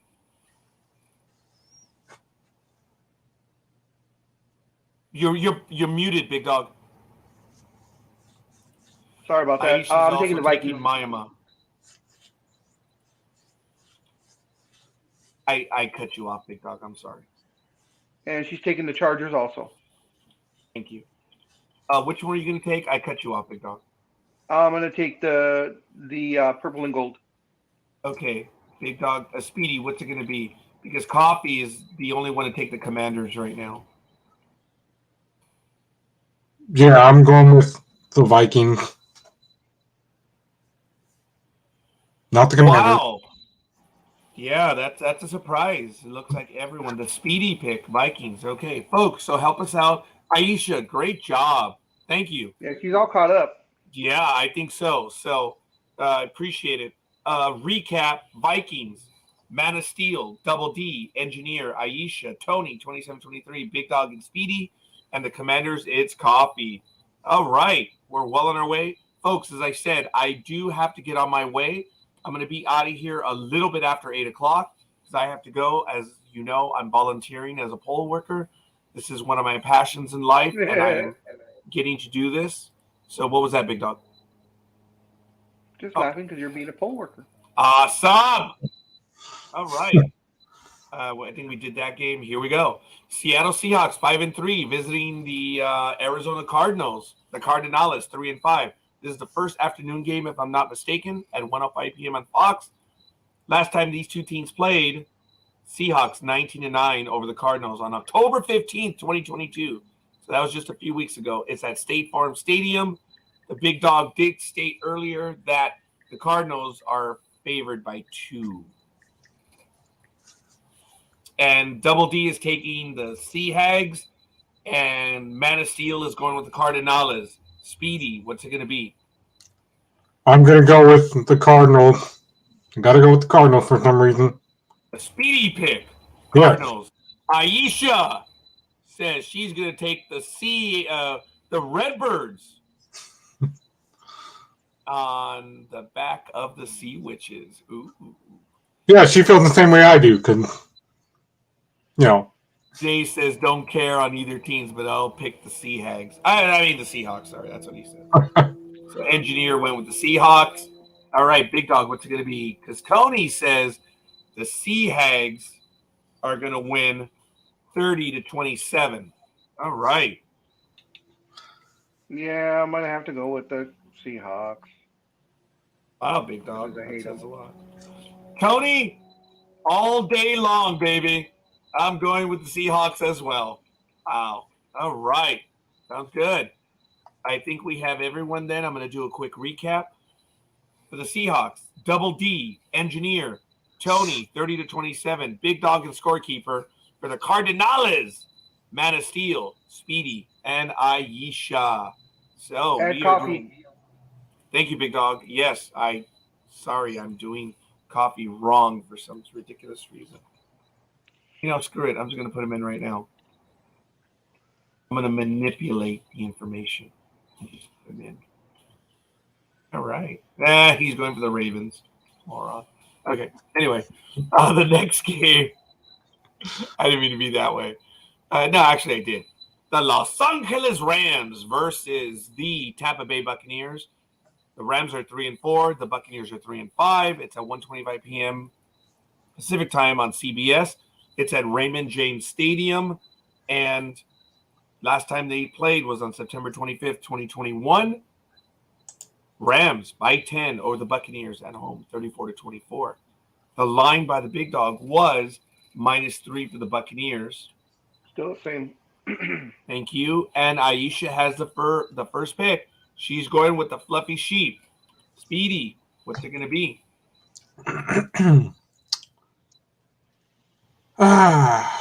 Well, both teams are in the news, so I'm gonna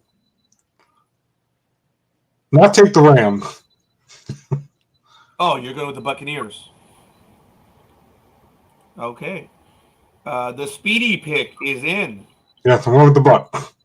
Tony says he's going with the Bucks on this one. Oh, and I just swore allegiance to Tony all day long. Tony's taking the Bucks 24-20 over the Lambs. I prefer the Lanes, but Engineer, I know you said you need to redeem themselves, but oh yes, Aisha, we changed tonight, so yeah, a week ahead of us. Damn. Okay. Jay said Rams need to redeem themselves, and then he said the Rams. So Engineer's in. Big Dog, do I have your pick? No, I don't. I am going to go with Engineer the same way. The Rams need to show why they're the world champs. And they haven't done so very much this year. So I think they can take the Bucks. Okay. I'm really in a quandary in this one. This is a waste of time game. But I'm stupid. I'm going to jump off with him. Tony, I've been with you all week, but I'm going to diverge. Sorry. I did like that movie, by the way, Divergent. But that's neither there. You were like the only one. Based on its sales. No, actually, the first two movies did well. The third one, Allegiant, is the one. That one. That's why they didn't make a fourth one. Allegiant. Ugh. I thought the third one didn't even make it to the theaters. I thought it was on. The fourth one never made it. It's the third one that bombed. That's the one that was bad. Allegiant. Yeah, I saw the first three. Yeah, I have them here, but I didn't. I don't even know if the fourth one made it. I don't know. To video. Probably not. Yeah. No, I don't think they even filmed it, if I remember correctly. Then. Right. Because they were not going to put it in the movies. It was either going to be VOD or it was going to be. They were even talking about streaming it. Yeah, streaming I don't think it even did that. The first movie did well. The second movie, the numbers already were going down, and the third movie was a colossal bomb. That's why there was no fourth movie. The first movie did make money. The second, well, Hollywood accounting, the signs were already there. So it's a bummer. Oh, all right, folks. Review for the Rams, Man of Steel, Double D, Aisha, Engineer, Big Dog, and Scorekeeper. And for the Buccaneers, favored by 3. Coffee, Speedy, Tony, 24-20. Brady is greater than Stafford, but both teams stink. Yeah, Tony. That's why I'm in a quandary on that one. Thank you. So true, Big Dog. So, next game, folks. We have 2 left. This is a Sunday night game. Tennessee Titans 5-2, and we have She's to stop. Here. Oh, indeed, ladies and gentlemen, the real sports person in this universe. Ladies and gentlemen, she is here. Tanya, as I always say, Why you slumming it with us on a Saturday? I mean, I had nothing better to do and I needed entertainment while I was working on stuff. Bam! There it is. Oh, Tanya, good morning. Good morning. All kidding aside, Tanya, I love embarrassing you on air every chance I get because you've made it. And that's the only reason why I take all the shots that I do. It's my respect, my admiration in every which way. But you already know that. Well, I appreciate that. Yes. Tanya, our claim to fame. It was so cool. 1 year ago, Tanya said her claim to fame was that she started with the network. I'm like, oh, no.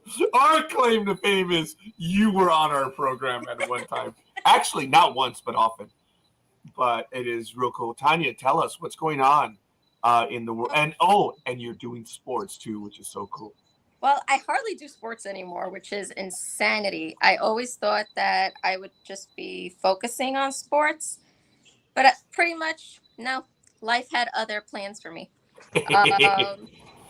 So I've been doing series after series at Wins, and then now they got me editing, and then they got me working on awards programming, and I'm just pretty much over it. And I'm like, no, I need a vacation. But no, other than that, I really can't complain. I had to play moderator for Hispanic Heritage Month series, which was not fun, but whatever. I do what I asked. I do know you were talking about that just before, so I didn't know. It was no fun then, huh? I mean, it was and it wasn't, because one of the guys who was on the panel with me was the voice of the Yankees and the Philadelphia Eagles. He's a Spanish broadcaster, Ricky Ricardo. So he was one of my guests for the panel for Hispanic Heritage Month. So that was fun.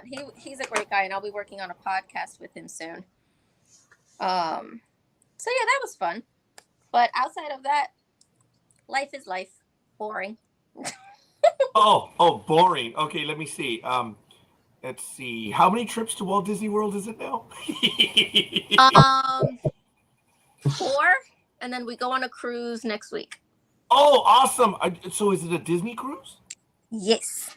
Oh, wow. You've not been on a Disney cruise before, huh? No, and I'm terrified. I don't like really? the sea on a big ship thing. I get Titanic syndrome. So, yeah. Have you ever been on a cruise ship before? No. Oh, okay. My husband, sure, let's do it. I'm like, why? Why stay on land? Tanya, I just had my 3rd cruise in September, and I am a cruiser. I do love being on a cruise. It's different. I don't know how many days you're going to be on. It's probably a 7-day cruise, which I have not. I've been on 2 3-day cruises and a 4-day cruise. My next one is going to be a 5-day cruise early next year, and I'm working my way up because I want to eventually do the 14-day cruise going to Alaska. So, nice. But that's all. Yeah, that's what I want to do. How many? I'm sorry. The engineer is asking, how many days is it? It's 7. Oh, good for you. Look, take Dramamine, because I don't know if you've been on a boat or anything before. I recommend take Dramamine, but before you even leave the ship, take the Dramamine, because I've been told by people that once you're on the boat and you take Dramamine, it really doesn't do anything. Oh, okay. So you should already be. I'm sorry, Tanya. I'm telling you to take drugs before you get on the ship. Yeah, well, I take them before I get on a plane too, so all's well. Fair enough. And I've been told, because it does not affect me, thank goodness. It did affect Gmo, my youngest. Mm-hmm. So the recommendation is by a lot of people is you just take it at least a few hours before you get on the ship. That way it's already affecting you. Duly noted. But I joined because I have a question. Did you hear Star Trek is getting rid of warp drive? And I know this is all about sports and what have you, but Roger's a big Star Trek fan, and when I read this, I was like, "Oh my God, I gotta talk to Roger." Oh. You said that. You may have just ruined his day. No, ruined the day insofar as I have no answer. I have no answer. I had not heard. Is this Apparently, they're going with the Spore Drive now for Discovery. All ships will no longer have Warp Drive. They are going into Spore Drive.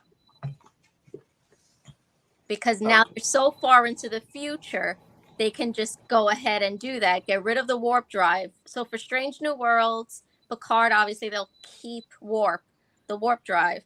But for Discovery, nope. It's all going to be Spore Drive for season 5.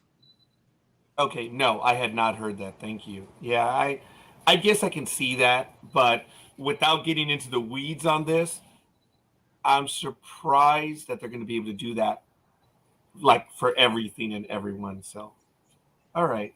What is a Spore Drive? Jay, if you haven't seen it, just think mushrooms. Huh, Tanya? Right? That's kind of how I had to explain it to my mom because she was like, I don't understand what you're saying. But yeah, I mean, the Spore Drive it's interesting. I don't know how I feel. When I read it at work and I was like, oh my God. And everybody looked at me and they're like, what? And I'm like, Star Trek's getting rid of Warp Drive. And they're like, what the hell? And I'm like, oh, never understand. No, they'll never understand. Oh my God, yes. And we're actually getting a lot of comments about that already. You got me on that one. Yes, Tony, who's in Philadelphia, says Ricky Ricardo does a fantastic job with his beloved Eagles and Phillies. Love when he appears on WHIP, the morning shows. Seems like he's a great guy. He is. He is absolutely amazing. The nicest guy you could meet. He has a lot of energy.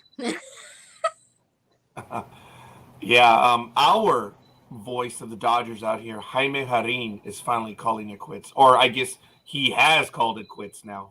Really? After some 54 years. Wow. Yeah.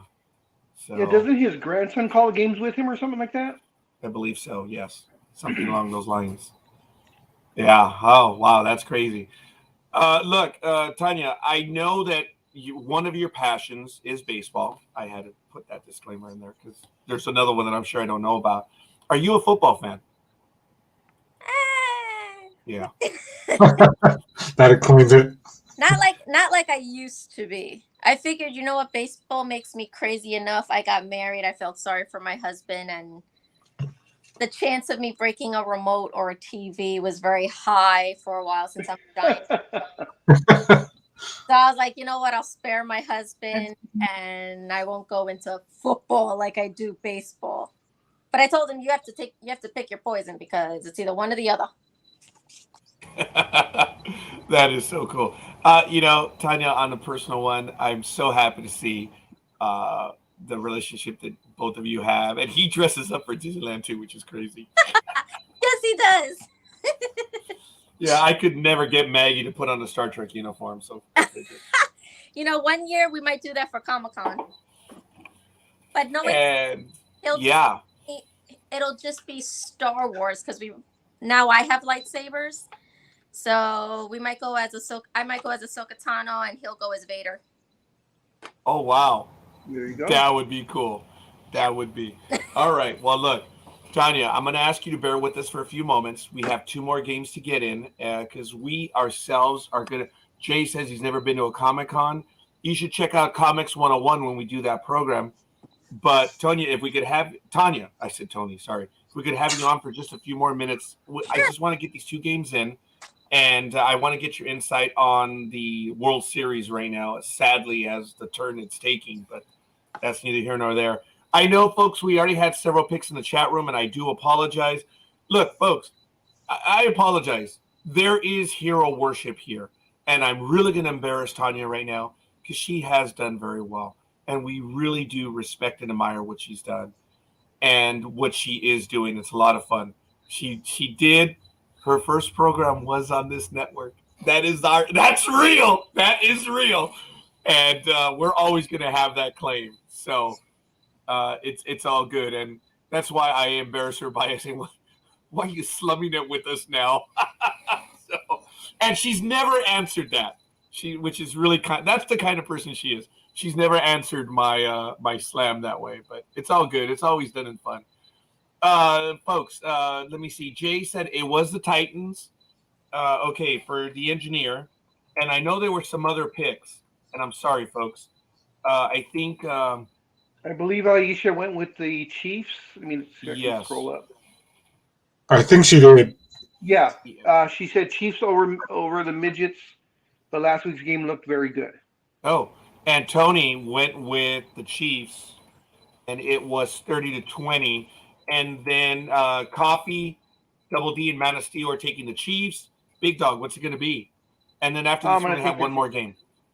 I'm going to take the Chiefs on this one. They should beat the Titans, even though they have identical records. Okay, Speedy, what's it going to be? They're at home. I'm going to take the Titans. Ooh. I see them winning big time. Yeah. Speedy's on a roll, like Tony said. Okay, I know she's paused or muted right now, but this is the Sunday night game. I don't know if Tanya does have a pick. This would be her first official pick. The Titans are 5-2, visiting the Kansas City Chiefs 5-2. Thank you, Jay, for that. And the line is Chiefs are favored by 12.5. Yeah. Okay. Chiefs. Okay, Scorekeeper is going to take the Chiefs, and Tanya is going to take the Chiefs as well. That's really cool. Appreciate that. We have one more game if Tanya wants to play along for that one. I'm going to do the recap. I hope I have everyone's picks. For the Titans, it's Engineer and Big Dog, and the Chiefs. No, I'm not taking the Titans. I'm taking the Chiefs. And Big Dog, and I thank you. That's why I do the recap. I think he meant Speedy instead of me. Yeah. Yes. All right.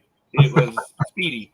Because for the Chiefs, I have Man of Steel, Double D, Coffee, Aisha, Tony, 30-20, Big Dog, Scorekeeper, and Tanya. Ooh, I put Teeny. Tanya with an A at the end. Oh, my God. A moron. Misspelling her name. Wow. What a shock. Hi, welcome to NDB Media. Yeah. All right. Well, if you're having trouble spelling your name, you can just put OG. You can just put OG in there. I'll know who she is. I'm going to put dash OG. Or should I put OG dash Tanya? OG dash. You choose. Okay, we went OG dash Tanya. So there it is. It's in. All right, we have one more game, folks. It is the Sunday night game. I'm sorry, I apologize. That was Sunday night. We have a very flabby Monday night game. The Baltimore Ravens, 5-3, visiting the New Orleans Saints, 3-5, 5:15 p.m. Pacific time on ESPN. It's at the Caesars Superdome. Last time these two teams played was in preseason. The Ravens edged the Saints by a field goal, 17-14 on August 13, 2021. The Big Dog did tell us that the line was the Ravens, 2.5. We already have Man of Steel and Double D for the Ravens and Coffee's the Saints. And I believe we already have a pick.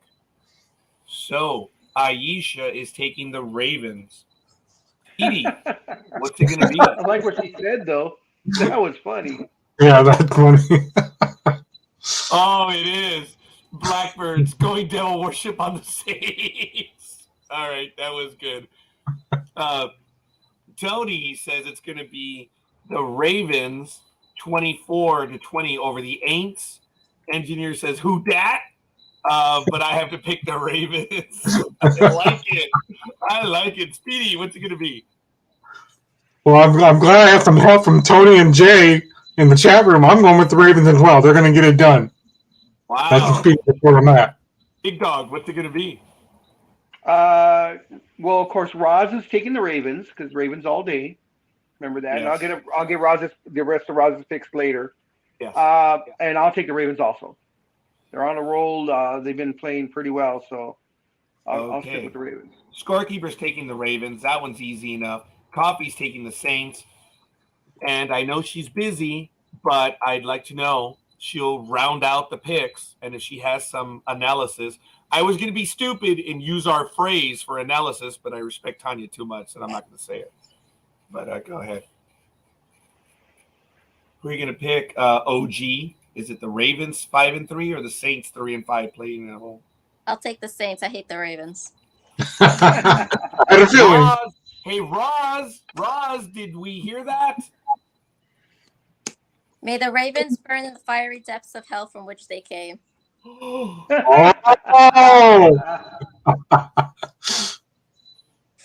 After what they did against my Giants, I'll never forgive them. Okay. And folks, did you yes, hear the passion? yes, Did you hear the accent? Yes, Aisha, the Cowgirls are on bye this week. Yes, Mhm. they are. Yep. Wow. That was absolutely awesome commentary. Folks, we got a lot of it in there. And I appreciate that everyone worked with us today because, as I said, I am volunteering this weekend, Saturday, Sunday, Monday, and Tuesday. I'm looking forward to it. And, if you're in the Los Angeles area, I already said where I'm going to be. Stop on by if you'd like. But I am going to be working as a poll worker. And before Big Dog can embarrass me in front of Tanya, it is POLL worker. So do not fill your mind with those awful, ugly images of POLE worker, okay? It's just not going to be. Oh, Ross says, I shall forgive as the Lord commanded us to. That's great. That was awesome. That was great. All right, folks. That's absolutely, that was cool. So, Ravens, it's Man of Steel, Double D, Aisha, Tony, 2420, Engineer, Speedy, Scorekeeper, Roz, and Big Dog. And for the Saints, it's Coffee and OG Tanya. Folks, hopefully Big Dog, see if you can get a hold of Gridiron Girl. If she, I will. I'm sure she's busy doing stuff, but it's all good. Yeah, I'll get a hold of her. You need the rest of Roz's picks, and I got to get a hold of Almighty. All right, I'm going to go ahead and post all of this on the Facebook page for now, but it is a lot of fun having everyone play along with us, folks. We do this every week, but I've got about 15 minutes left on this one, and we'll see because I am going to be leaving in a bit. But Tanya, Aisha, I don't like the Cowboys. I never have, ever. Sorry. Yeah, that kind of like, are you shocked with that? So I'm going to go ahead and close out the screen right now, but we have a few minutes. I know that she also has a little bit of love of basketball, and I think she's following it. But in your local town, Kyrie Irving, Kyrie Irving, and I bastardized his name. Folks, for those that know and don't know, the whole hoop or the Donnie, well, that's not correct. The whole issue with Kyrie right now is that on his Twitter feed, he retweeted a post about a movie that had anti-Semitic points of view in it. And the internet blew up because he did so.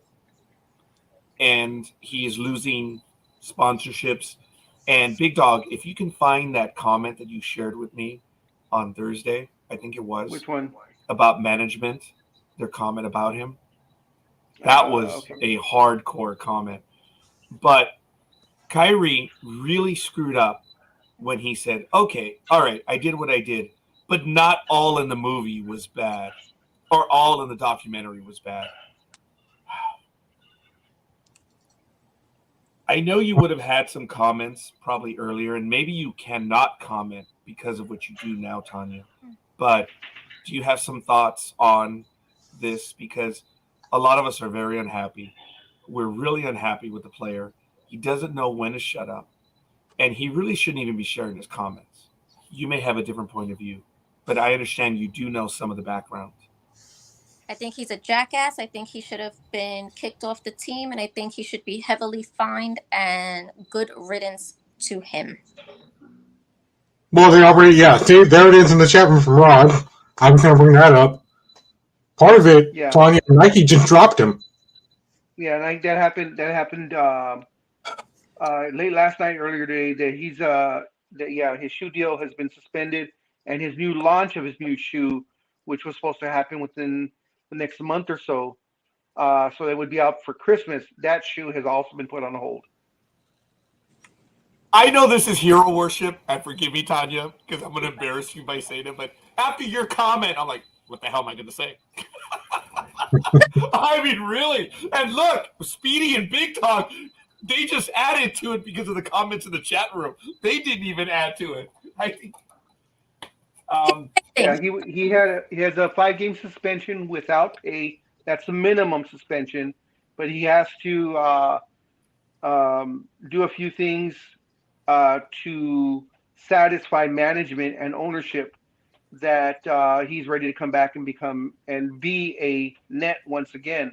The things that led up to the suspension, because he had 3 separate chances to apologize, and that one news conference after the game or after practice is the one that really put it over the edge. And the thing is the owner, Mr. Sai, I can't remember his first name. He had been text messaging Kyrie the whole time. Wow. To the first one, of course, was to chastise him for promoting that documentary, and then afterwards was giving him the chance to apologize and that he should apologize. And they were trying to work together. The thing is, Kyrie never answered a single text back to the owner, the guy who signs your checks. Didn't even answer a single time. They had to go through his agent, and I believe his aunt, who is his, she's in his group for something. I don't know what her official thing is, but they not once communicated together, the owner and Kyrie. Kyrie just refused to answer any text back to the owner until the suspension. Of course, once the suspension happened, then all of a sudden Kyrie's apologetic about 4 hours later, saying that he was sorry, that he posted and he hurt the Jewish community and the Jewish families and so on and so forth. But if you read, it was on Instagram, his Instagram post. If you read it, to me, it was a half-ass apology. Of course, it was half-ass. Yeah. So, and the ownership has already told me he has to meet with the ACLU, ACLU. Oh no, it's the Jewish Defense League, isn't it? Yes. Yeah. Yes. Yes. The American Jewish Defense League, I believe. Yes. And also that he has to meet with also the Jewish community leadership in Brooklyn, and a couple other things that ownership is going to want him to do before they will allow him back. Now, the quote that Scorekeeper wanted me to get was, this was from the team after the suspension, of course, like I said, without pay. And this was on Thursday. Sorry, Big Dawg. I wanted to, we have to keep when this happened on Thursday. Go ahead. So the Nets management quoted saying, currently, Kyrie Irving is unfit to be associated with the Brooklyn Nets. No shit. Yeah, he's been unfit to be with them for a long time. People put up with this guy because, I'm not a fan of his either, but, I mean, he's got skills. When he's on and he's on the court and he's in his right mind, that the clouds looked okay that morning that he decided to play. His ball handling skills, there's no one better. But all the other baggage is just not worth it. It's not worth to have him on your team and all these headaches that come along with it. Let me interrupt, Big Dawg, because I am going to have to bail now in the next few minutes. I'm going to ask for the rest of you to take care of the program. You have 7 minutes. You have 12 minutes. Well, it's probably going to take me with all the hot air that I have. Folks, all I want to say is this. Big Dawg, I didn't know about that the owner was doing this. Folks, everyone here in this chat room, everyone on the program today, think about that.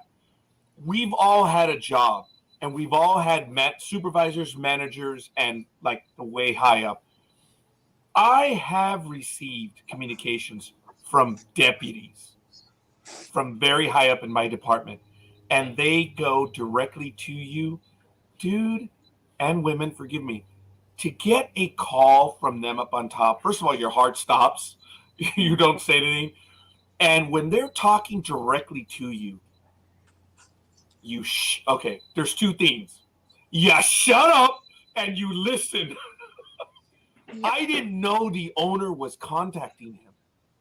Several times. I think they said there was at least 5 to 6 texts that went over those few days, giving him the chance, to make things right. Yeah, Jay. And Yes, you need to respond. Period. The yep. owner. There's always a separation, especially in sports, that the owners don't talk directly to the players because it's just the way it is. The owner was contacting them saying, dude, get your head out of your ass, for lack of a better word. And he blew them off.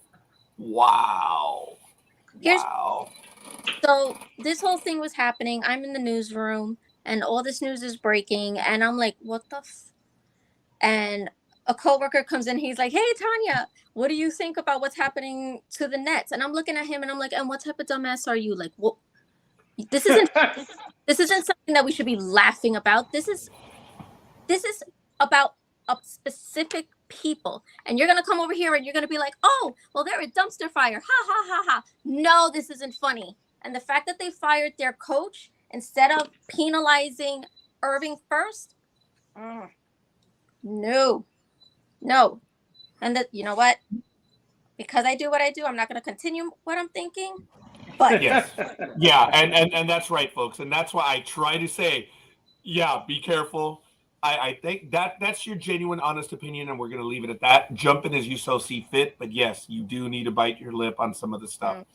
It's not you started here. You sure as hell ain't going to end here. No.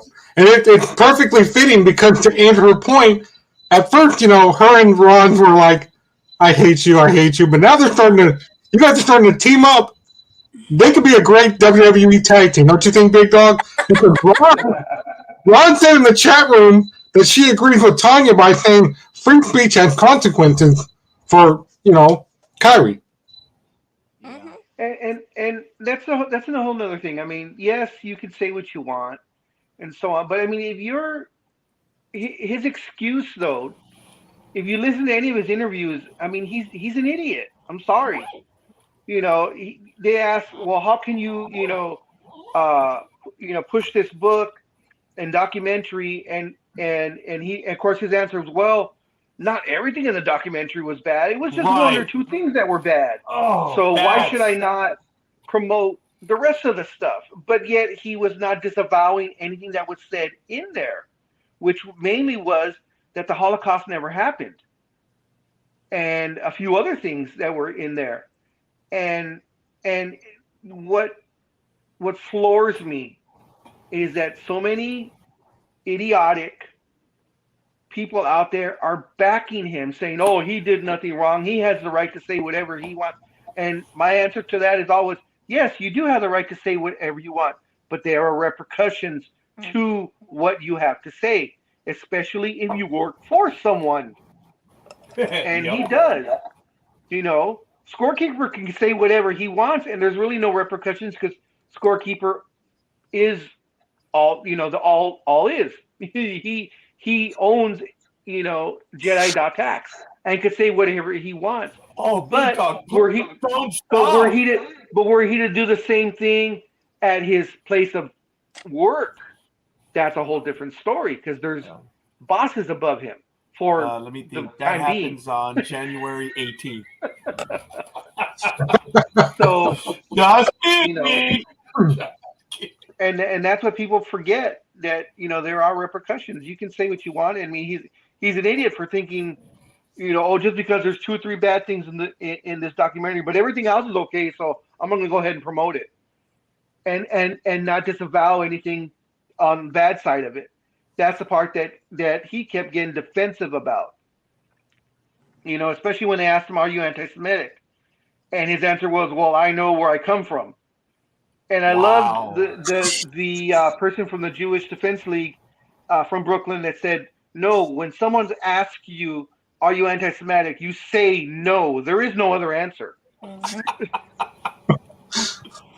if you are, you say yes, but if you're not, there is no other answer other than no, I'm not, and you say that immediately. I like what Ron said in the chat room. She said, "I bet his aunt or agent told him not to respond. What a stupid idiot." Yeah, and that's who the owner was. The owner was going through, Mr. Sai. He was going through the aunt and the agent on those texts, and I guess they were then referring. I'm sorry. No, sorry, Big Dog. No wonder why the ownership group said what they did, because they tried to get a hold of him and he blew them off. Folks, look, it's easy for us to throw stones.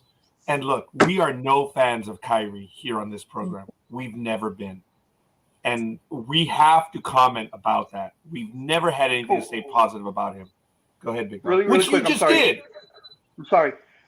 What I also wanted to before he got suspended, I don't know if you guys all heard about it or read about it, but Kyrie donated $500,000, and the Nets donated $500,000 to the Jewish Defense League, for further education and so on and so forth. The Jewish Defense League, within an hour, said, we cannot in good conscience, after what Kyrie Irving has to say, accept his money. We refuse his donation. I'm not sure if they refuse the Nets donation, because that's a whole different, that's the organization as a whole. They might have accepted theirs, but they absolutely refused to accept any of the money from Kyrie Irving. That's biblical. And then about maybe 8 to 10 hours later is when Kyrie got suspended. Folks, I'm sorry. This is going to be a wonderful conversation. Tanya, seriously, thanks for joining us. Speedy, thank you for joining as well. Big Dog, I'm the one that has to go because I have to go serve. Aisha, Jay, Tony, Roz, I hope I'm not forgetting anyone in the chat room.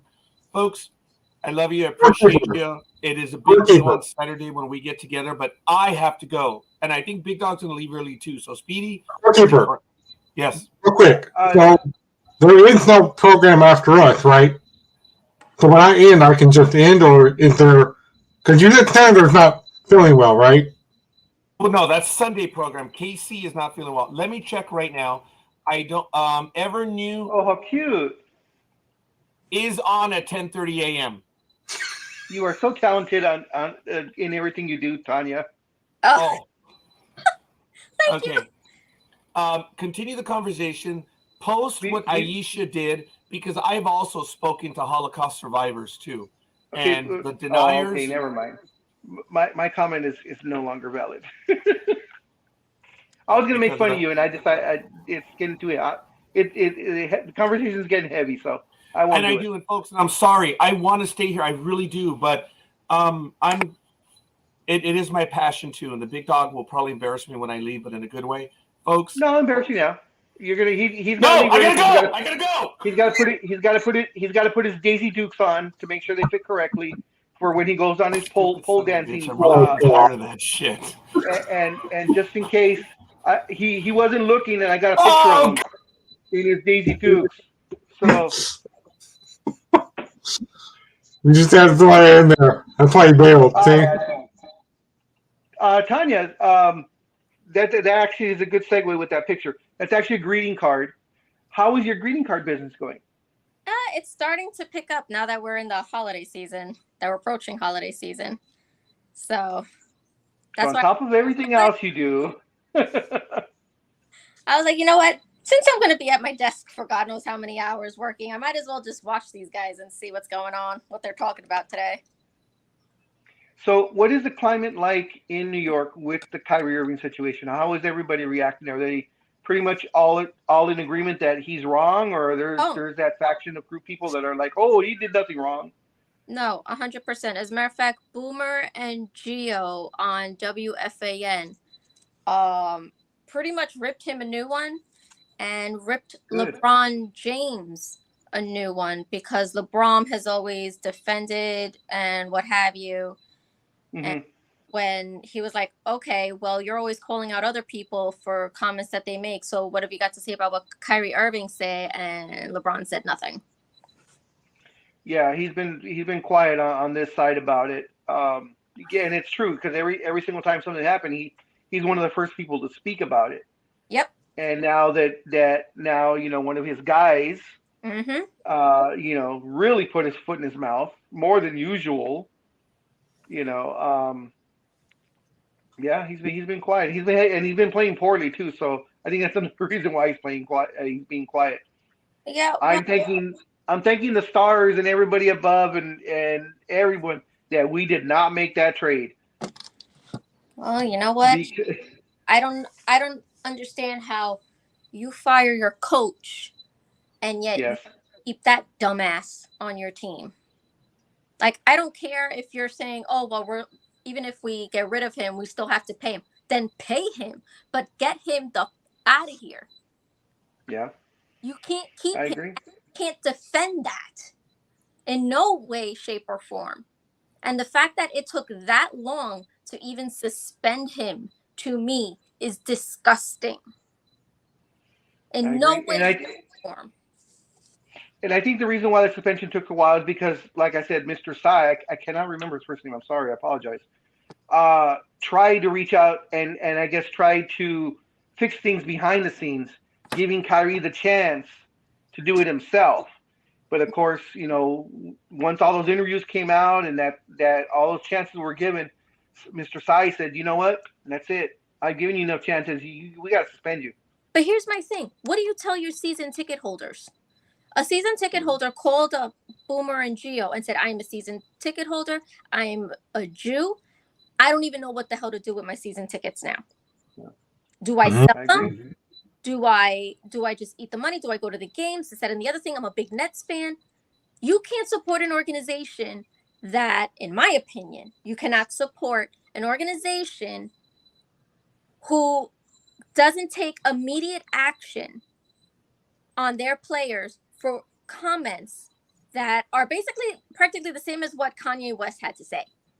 Yep. There's no forgiving that. I don't want to hear his apology. As far as I'm concerned, he could take his apology and shove it. Because it's not sincere. Yeah, I agree. And you are the head of an organization. You own the organization. You can at least be like, you know what? You're not going to play for a little while until we get all this sorted out. That is the immediate action that needed to be taken. And the fact that that wasn't taken, I think the owner should pay a penalty as well. And then may just happen because now Adam Silver is involved in this also on trying to fix everything. And I think it was Adam Silver that actually pushed Sai to do the suspension because once the Jewish Defense League refused to accept that donation, that $500,000 donation, that's when everything hit the fan. I mean, more so. I mean, it really hit the fan. When the Jewish Defense League said, oh, we can't accept the money from him, that's like accepting a bribe, to keep us quiet. So there is in no good conscience can we accept this. And when that happened, Adam Silver was now, oh shit, this is affecting the NBA as a whole now. Because it's ownership, it's the player, which is ownership, and ownership is, the team is the NBA. So, I'm gonna step in. So that's when the suspension happened. He plays in the borough with one of the largest Jewish communities in this city. No kidding. That should have been done immediately. This is what I'm saying. Your team plays in Brooklyn. How do you not take immediate action to that? That to me tells me you can't be a leader. You don't know where you play. You have no business being here. Take your team and go back to New Jersey. That is true.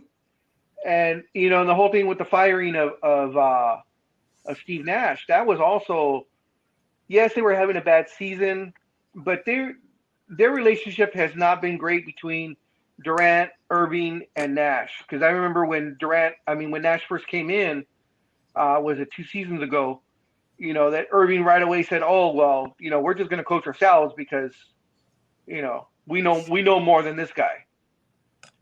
Yeah. Which was, of course, a dig at Nash.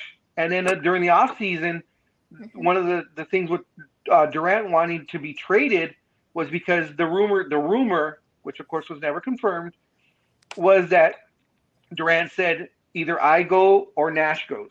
Yeah. And of course they worked things out however they did. Durant came back, but Nash gets fired 6 games into the season, 7 games, whatever the hell it was. The writing's still on the wall. And since when do players dictate?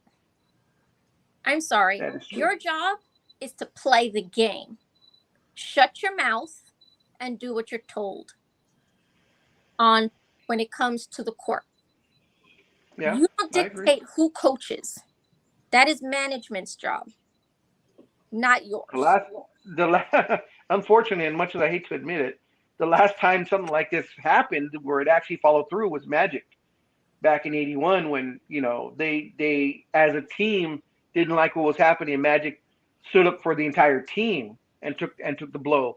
This one wasn't the entire team though. This was just Durant and Irving not liking the fact that essentially a white guy with no coaching experience whatsoever given a head coaching job on a championship aspiring team. That's what it kind of came down to, at least in my opinion.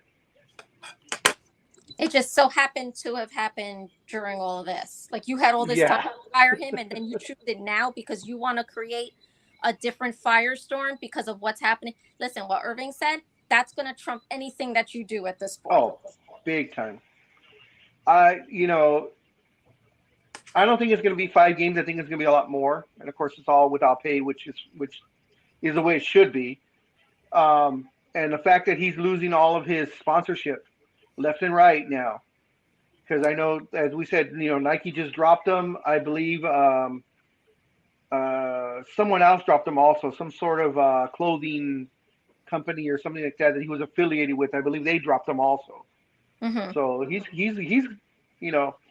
I don't know whether Stephen A's numbers were correct, but Stephen A. Smith talked about that yesterday, saying because of this happening and the people that were being dropped, and over the course of the contract, that Kyrie Irving, because of this, threw away about $330 million. Wow. Over the span of, the next 5, 7, 8 years, whatever it was supposed to have been. He's got no one to blame but himself. And people wonder how much the stupidity cost. Now you know. Thank you, Aisha. Take care. Aisha said she has to go. I'll stay a little bit longer on, especially since we're on this subject. What were your thoughts on it, Speedy? When you heard the whole Kyrie thing.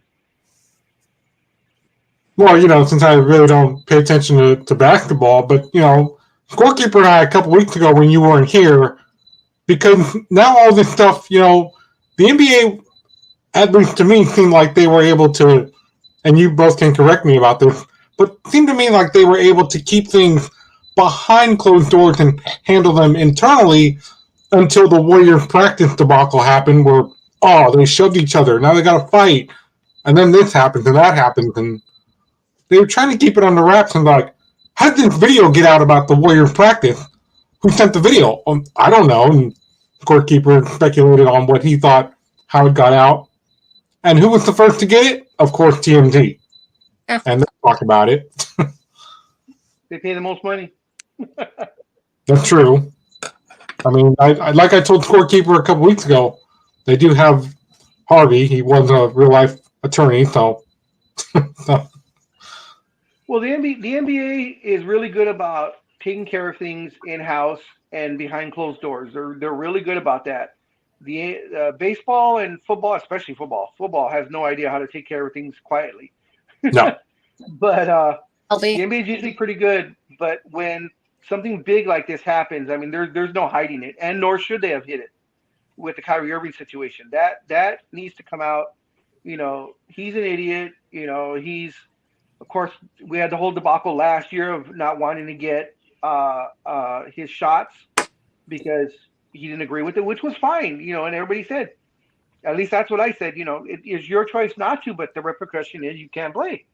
And of course, he was having a fit about that because he thought he was being singled out and so on and so forth. No, those are the rules.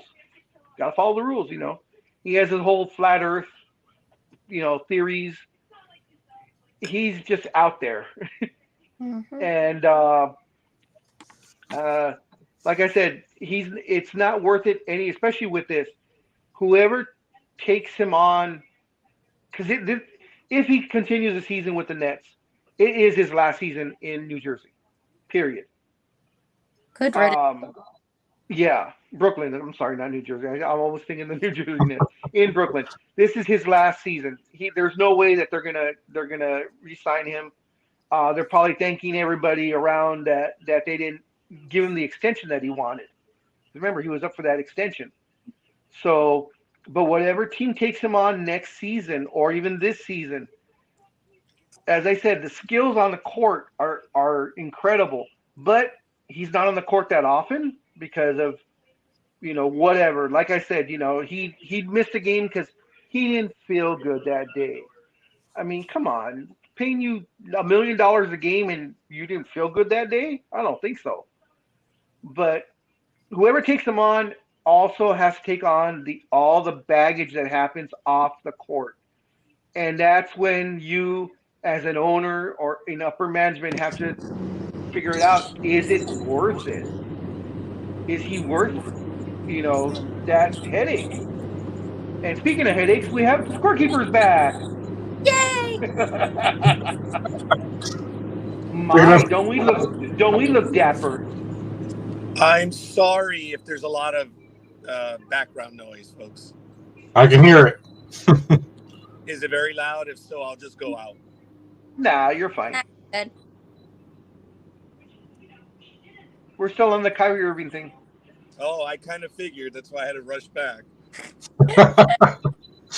So Scorekeeper, do you agree that whoever takes him on either this season or next season, has to figure out, is he worth it? Is he worth all the headache that comes with him?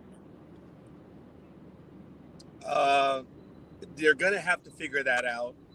Look, we've joked about this in the past. If you have athletic ability, you will have a job. And he's way too young still, even in basketball terms. Big Dog will disagree with me or not. But look, they're going to weigh it. Someone's going to take him, but they probably won't take him right away. Now, if they do, they're going to get him cheap. Because a few weeks ago, he had very high trade value. Right now, he has next to nothing trade value at this moment. So I think he does need to get out of New York, and someone will be willing to take him. But I don't know if he has a no trade clause, whatever. But no, there is no trade clause in the NBA right now. It's not worth it. I'm sorry? I was saying there no one in the NBA has a no trade clause. Nobody. Really? Thank you. Yeah. The last person to have it was Kobe and Dirk. He's radioactive right now, folks. Because look, when you test positive for an anabolic steroid, that's all you. That's you being stupid. When you choose to do what he did and then not even apologize, he's radioactive. And the sad part is he doesn't even realize that he's that toxic. That's the sad part. And I was just about to say before Scorekeeper came back on that when me and Scorekeeper were talking about, the Warriors incident a couple weeks ago, and with you and Tanya were talking about, it kind of reminded me of what happened with WCW. I mean, a couple weeks ago, some NBA players were like, well, how come he gets paid more than me? I want what he's got, and I want it written in contract. And I'm like, and what you and Tanya were talking about a few minutes ago, it kind of sounds like that. That's what Hogan did, and everybody was like, well, let's all write our own storylines, and we saw how that fell. Is that what's going on in the NBA? Is that why they're all turning like a bunch of crybabies? They make more than me. I want what he's got. I mean, somewhat. I mean, you got to have the skill to go behind it. Wrestling is more a little bit different because you can get into the ear of the promoter or the owner.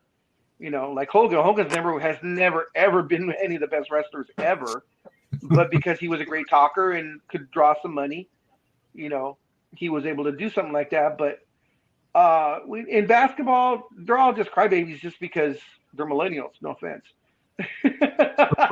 Or Gen Zers or whatever you want to call them.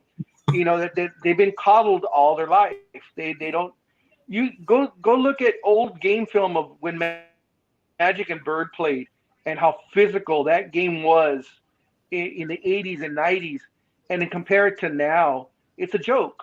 I mean, they just you look at the guy.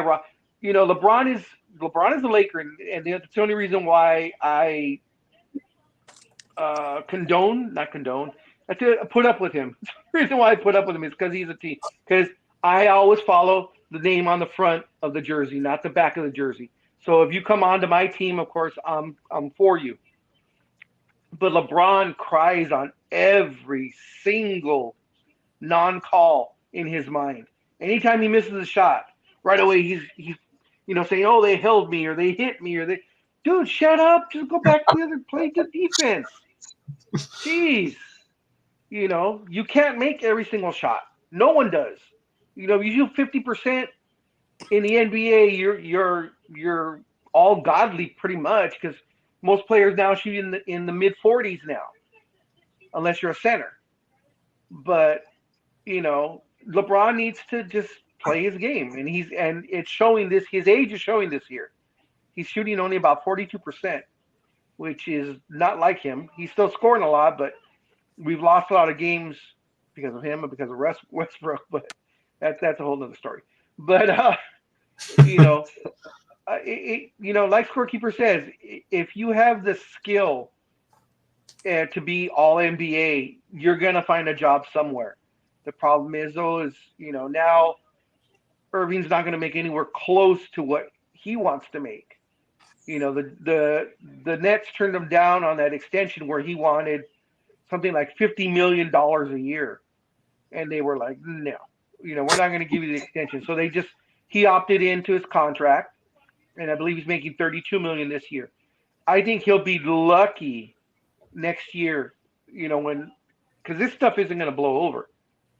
So I think if he makes 17 to 20 million next year, I think he'll be lucky. And I would take that offer just to prove himself. Okay, well, if you guys are done with the Kyrie Irving situation, I'd like to move on, because you kind of brought up an interesting point about millennials and the whole thing. Mm-hmm. So, are you guys good with Kyrie Irving now? Yes. Tanya has lots more to say, but she can't. Right. Yeah. I don't want to get fired. We don't want to get fired. And you know what? I don't. And it's great though that we were lucky enough to have her, because since she is in New York, she's at the pulse of this. And how we see it here in California, we see it just as a news article, and we're like, oh, I can't believe he's doing something like that. New York, they're feeling this, especially in Brooklyn. So I'm glad that we were lucky enough that she, was bored and wanted to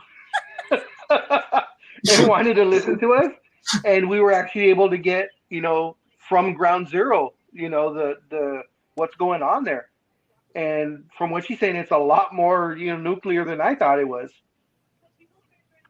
Yeah. But other than that, then yes, we're done with Kyrie. And the reason why I wanted to transition that thing, because you mentioned millennials and the whole thing about, attitude. Well, after an ugly scene during the Michigan Stadium, game against the Wolverine, their defensive back, Dreem and Green, was preparing their family's going to press charges, per ESPN's Tom Van Haveren. He said he spoke to the father of Green, who was hit in the helmet in the tunnel. He said the family is planning to press charges and take legal action on all those involved. Dreamer was one of the two Michigan players that Jim Harbaugh said were brutally assaulted following the team's 29-7 win over their main rival, Michigan State.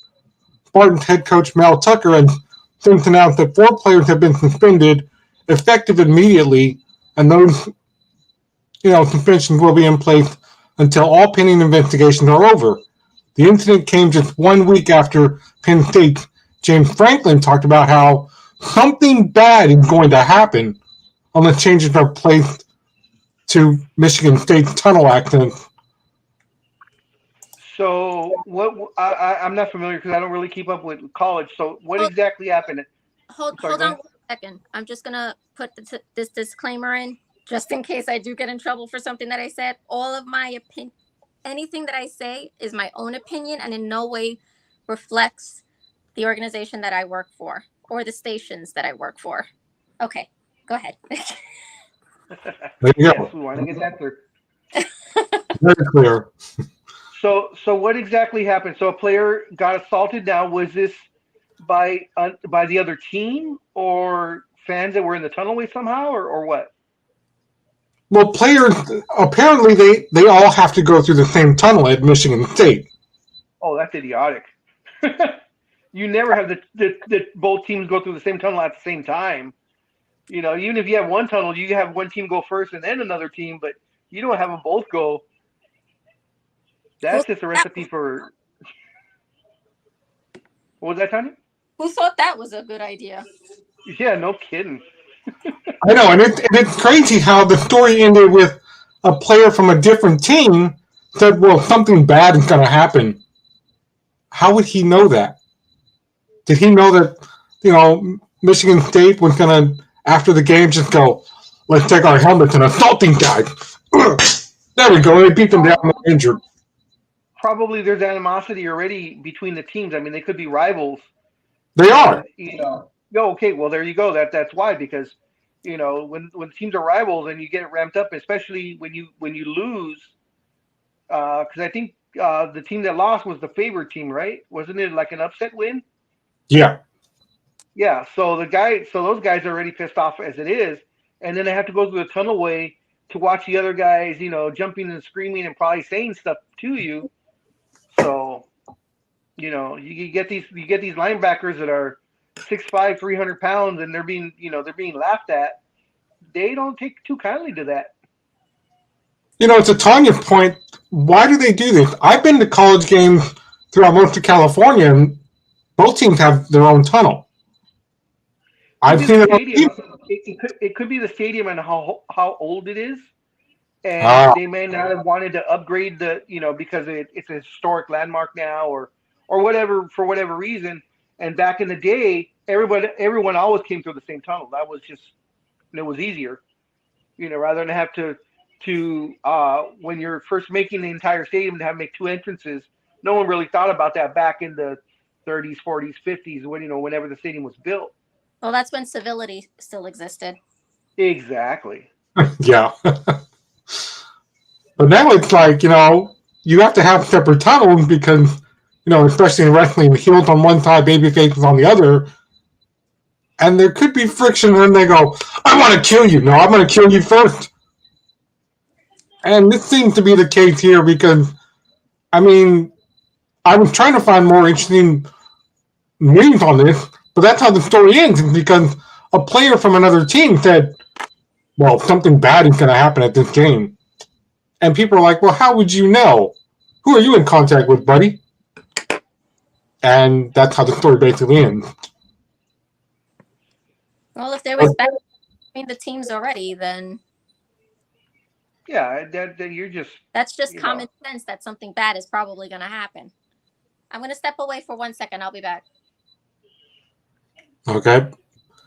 Yeah, but, the other team, as I said, all those players have been suspended indefinitely. So, Scorekeeper's trying to be funny above you. Scorekeeper, you're muted. Well, she said I'll be gone for a second, so he's of course counting the seconds. He thinks he's funny. like those wonderful dad jokes that he's been putting on Facebook. Yeah, it looks like he's singing. No, he's counting. Oh no, you don't want to hear him sing. I've heard him sing. You don't want to hear him sing. Oh, gee. Well, on that note, I need to get going because I got to go sign in to Comic-Con tickets are going on sale again, so I got to see if I can get for other people. So I need to sign in. So I need to get going. So Scorekeeper, unmute yourself so I can say goodbye. Hi, Scorekeeper. How you doing? How far are you along? Working through my road rage. Where are you serving today? I am at the Imperial Courts on 114th Street, and I'm right now on the 605 Freeway South, passing Whittier Boulevard. So what city are you in? Is it considered Los Angeles or? Oh, where I'm going to be is Los Angeles, yes. Oh, okay. Well, good luck. Rest whenever you can so your legs don't get sore. Take plenty of water and maybe a banana so you don't get cramps. Leg cramps. All right. Sounds fair. I'm going to have to bail too because I'm almost there. Speedy, thank you. All right. I know Tanya's not there. Big Dog, thank you. We'll see you guys. And it's already been over a minute and a half since Tanya left. So she said 1 second. Well, she's a girl. You know how that goes. Oh, thank God that was recorded. I say that because she's gone. I would never say that with her there. All right. So I am also going to get going, Speedy. So I will see you very soon. All right. Tanya's back just in time for me to say goodbye. Yeah, the Comic-Con tickets go on sale today, so I got mine from pre-registration, but there's a couple people that didn't get in, so I'm going to try and get in for them and get them their tickets. Well, Jay in the chat room, he said one day he's going to have to come to California and go with you because he's never been to one. Oh, well, then he has to wait till 2024 now. Oh, wow. The tickets that I'm buying now are for next July, and they will go within an hour. I mean, Tanya knows how New York Comic-Con is, how crazy that is. Yeah. Did you go just a few weeks ago? I know it was about a month ago. I had wanted to go, unfortunately, because we've had so much going on over here at home. Mm-hmm. We weren't able to go this year, which was kind of upsetting, but it's fine. We'll go next year. I heard this year's was okay. It wasn't the great. Yeah, I heard they had a lot of exclusives. But my goal is I want to try and get to C2E2, which is Chicago. That's supposed to be the one that rivals San Diego. So really? I'd like to see that. Yeah. C2E2. In fact, a couple of people say C2E2 is better than San Diego. See, my goal was always San Diego, but maybe my goal should be Chicago. From what I've heard from all my friends, because ever since COVID hit, these last couple of years, I've been getting to know a lot of artists, and I've been getting a lot of commissions and stuff from them. Because they still had to work, even though there were no conventions. Yeah. So I was able to pick a lot of original art, at decent pricing, and got to be friendly with a lot of these guys. Mm-hmm. And they talk about C2E2 all the time, that is like the place to go to. It's always C2E2 in San Diego. And I think Emerald City is what the other one they talk about, which is Seattle. Mm-hmm. But as far as East Coast, they always talk about C2E2. But that one's coming up, I think, in March or April. Mm-hmm. I don't know how far Chicago is from you. If that is a doable trip. No, totally doable. Not like California, which is always in carajo land.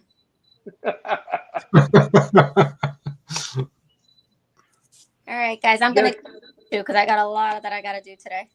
All right, well, thank you for joining us, Tanya. It's always a pleasure when you come on. We feel so special when you decide to grace us with your presence.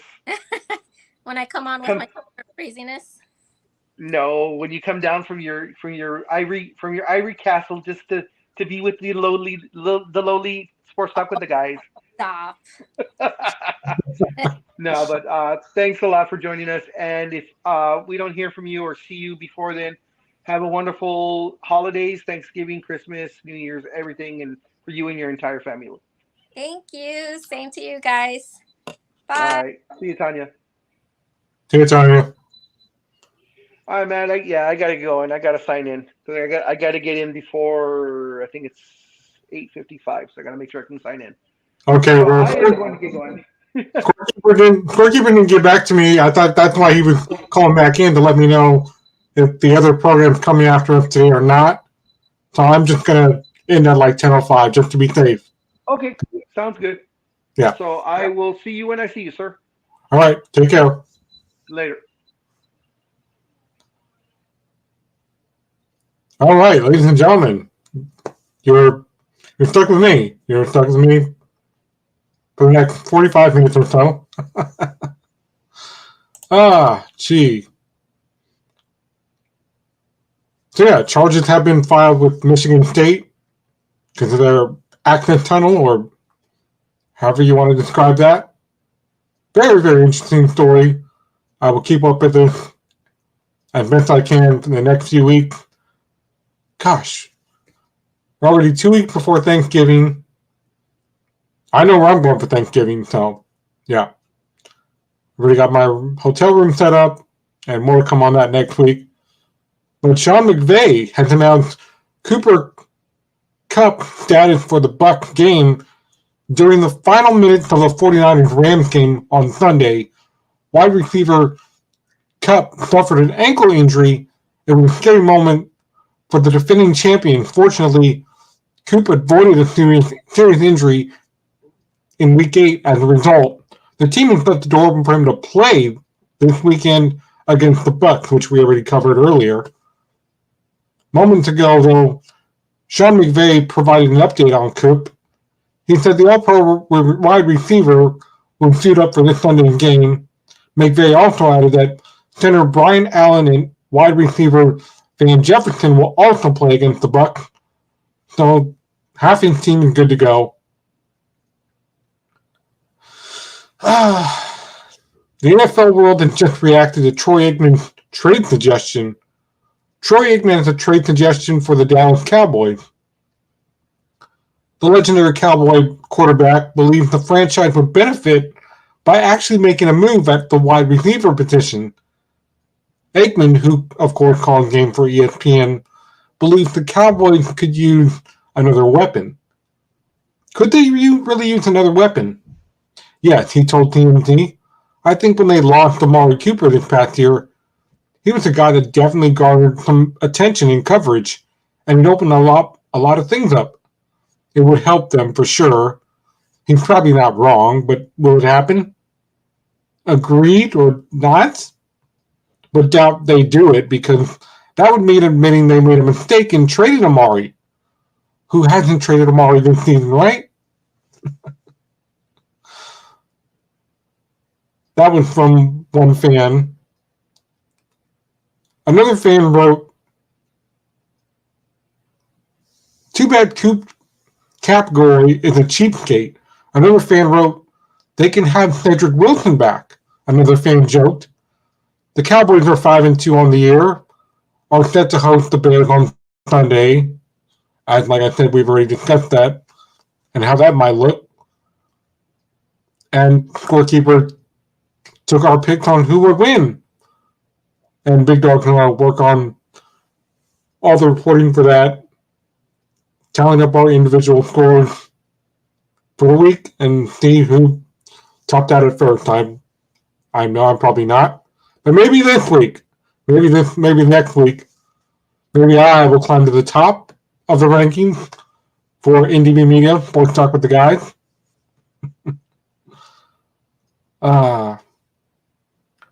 And as I mentioned earlier with Scorekeeper and the crew, and with Tanya about the Raiders bringing in a former All-Pro running back. That's right. The Raiders are looking at the Rams, former wide receiver. They've hit a rough patch with the 24-0 loss to the Saints, which was horrible for me to watch as a Raider fan. I couldn't believe it. As I said, just get to the end zone or make a field goal, and then the Raiders, my team, no, let's just stand there and do nothing, which is ethically stupid. We need defense. You just stood there and let the Saints take over, and then here came the official. Saints ball, first down. We gave the game away for no reason at all. Why would we do this?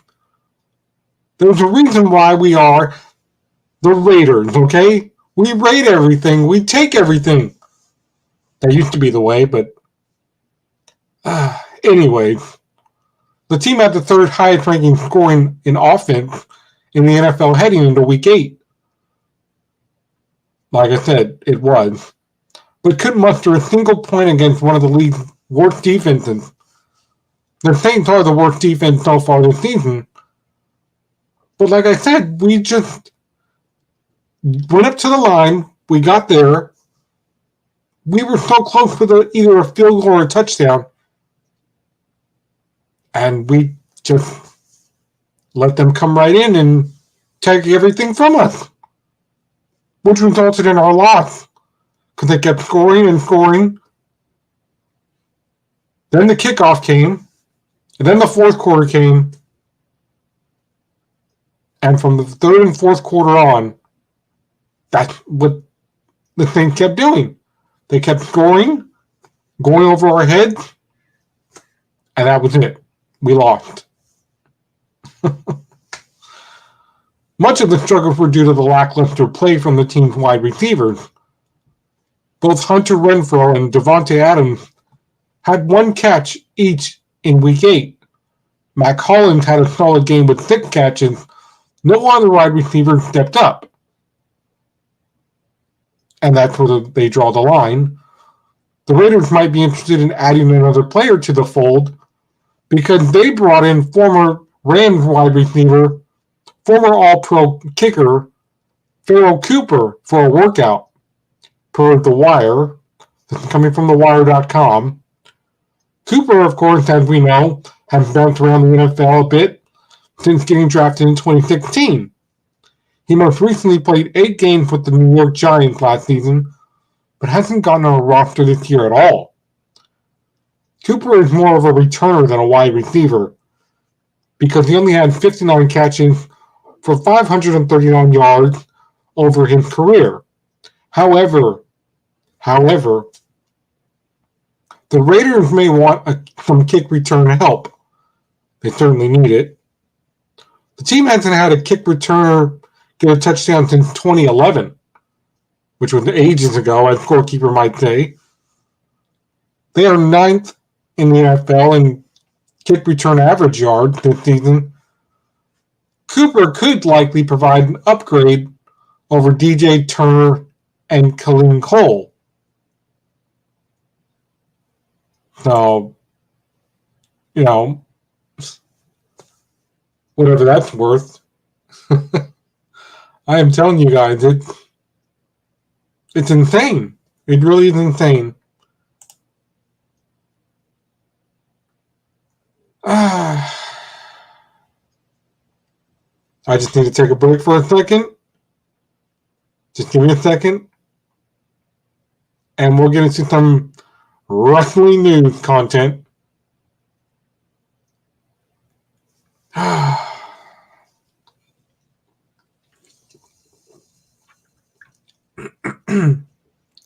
There we go. That was my 30-second break. Well, ever since Roman Reigns started going on television and he became the Universal Champion in 2020, right when the pandemic started, literally, and he started branding himself as the head of the table, saying, I'm the one that provides for my family. Fans have eagerly awaited a potential encounter with his cousin, Dwayne Johnson, whoever he is. Like everybody doesn't know who Dwayne Johnson is. If not, you've been living under a rock somewhere. Or you're one of those idiots that are just listening to me right now. Type it on your computer from your mother's basement. But he recently spoke about his cousin's reign recently. He acknowledged the tribal chief. He praised him and the Usos for their work on SmackDown. But that appears to be where he draws the line. The Rock said, who is the head of the table? Without mentioning any names, you're looking into his eyes right now.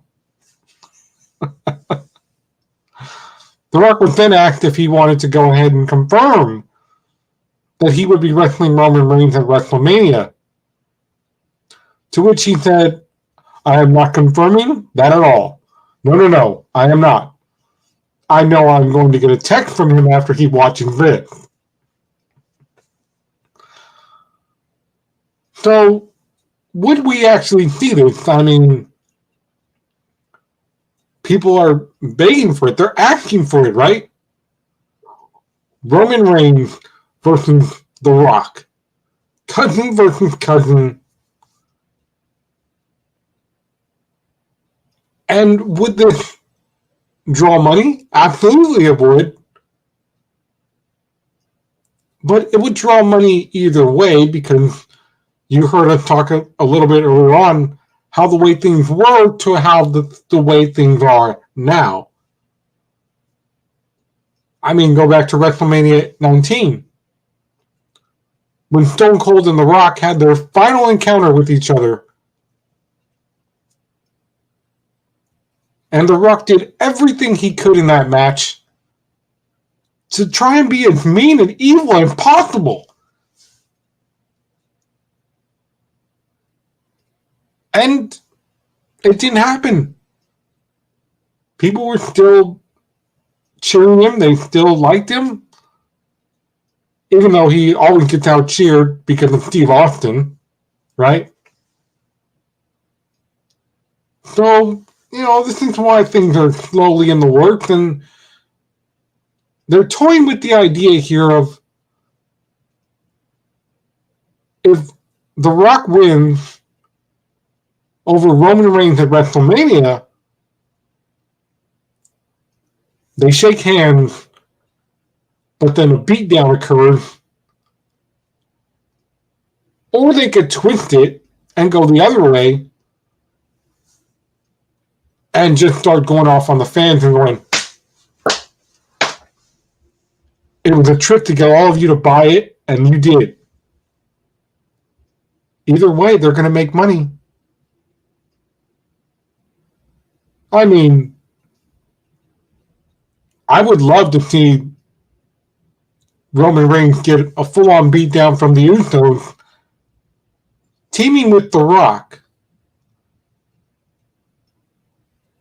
But then again, I would also like to see them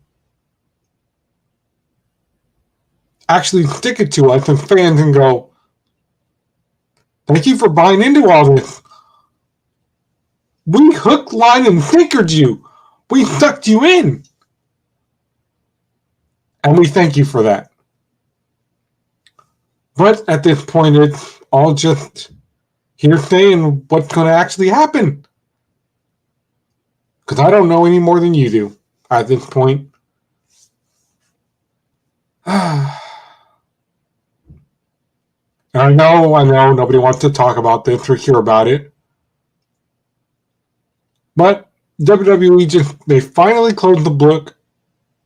They have closed the book in the chapter on the Vince McMahon investigation. They say the probe investigation is complete. The special committee has been disbanded by co-CEO Nick Khan. He has a special committee of independent directors that were looking into this alleged misconduct by Vince McMahon has been completed. Its mission has been disbanded as well. Management, however, is working with the board to implement the committee's decisions and recommendations. Nick Khan told Wall Street Journal on a conference call, in fact, following third quarter earnings. He didn't elaborate, because WWE shares popped nearly 3% in late trading. In September, the third quarter included an $18 million hit for costs related to the investigation. Khan said that WWE spent $19.4 million on the probe investigation already this year. But they expect, and Nick Khan expects himself as well, that further write-downs and checks will have to be made as well. The former CA head of television, who joined WWE as president, and his original title was Chief Revenue Officer in 2020, but now runs the company with Stephanie McMahon, said Vince has agreed to pay the reasonable cost of the investigation, which were not covered by insurance. The board has also been looking into misconduct from former head of television John Laurinaitis. You know, when this thing all came out right before summer started, and looking into things and going, this really is how he's going to go out. And it just went on and on and on, and we all saw it. And then, remember, it was 2 weeks. 2 weeks, ladies and gentlemen, before I actually got in my car and I drove down to LA to go hang out with Scorekeeper and the big dog. And watching him on SmackDown and essentially saying that as of this moment, I am retired. WWE is no longer in my control, and farewell. And I know some of you were like, so that was his farewell speech? He's retiring? He didn't actually say that, though. Yes, I know he didn't. But essentially, that was his reason for appearing on Raw and SmackDown that very last week. That was back in August. Mid-August is when that happened. And we haven't seen him since. And, of course, I'm sure a lot of you have seen the reports online. I have as well. Where they have toying with the idea of somehow sticking Vince McMahon back into a storyline. But, you know, with Triple H now in charge of creative and Stephanie doing the money side of things, to encrypt everything that her father did, and Nick Khan is basically the president with Stephanie. Like I said, they're the ones both running WWE now. They've decided, scratch that, erase that off the chalkboard. There we go. Vince McMahon's name has been erased. And I'm like, well, And I'm sure things went so overwhelmed with, with SmackDown last night. I, of course, didn't watch it because I, of course, was watching something else. I was watching a live stream of a friend of mine who wrestled for a promotion here in the Bay Area called Hood Slam. You can check it out on Twitch if you have a Twitch account. Or you can go on YouTube and type in Hood Slam and watch last night's show. But the promotion he started in is the promotion that I believe he retired in last night. You all, in case you don't know who I'm talking about, look him up on Facebook. He's done the voice of the past WWE video game. Of course, I'm talking about AJ Kirsch. So, yeah, it was a really, really good Hood Slam show last night. If you do plan to go back and watch last night's Hood Slam wrestling event, excuse my stomach there, I must say in preference that parental discretion is advised. Okay? So, yeah. Just let the kids do whatever they want. Because if they see Hood Slam, they're going to be like, ooh, I can do that in real life. No, you can't.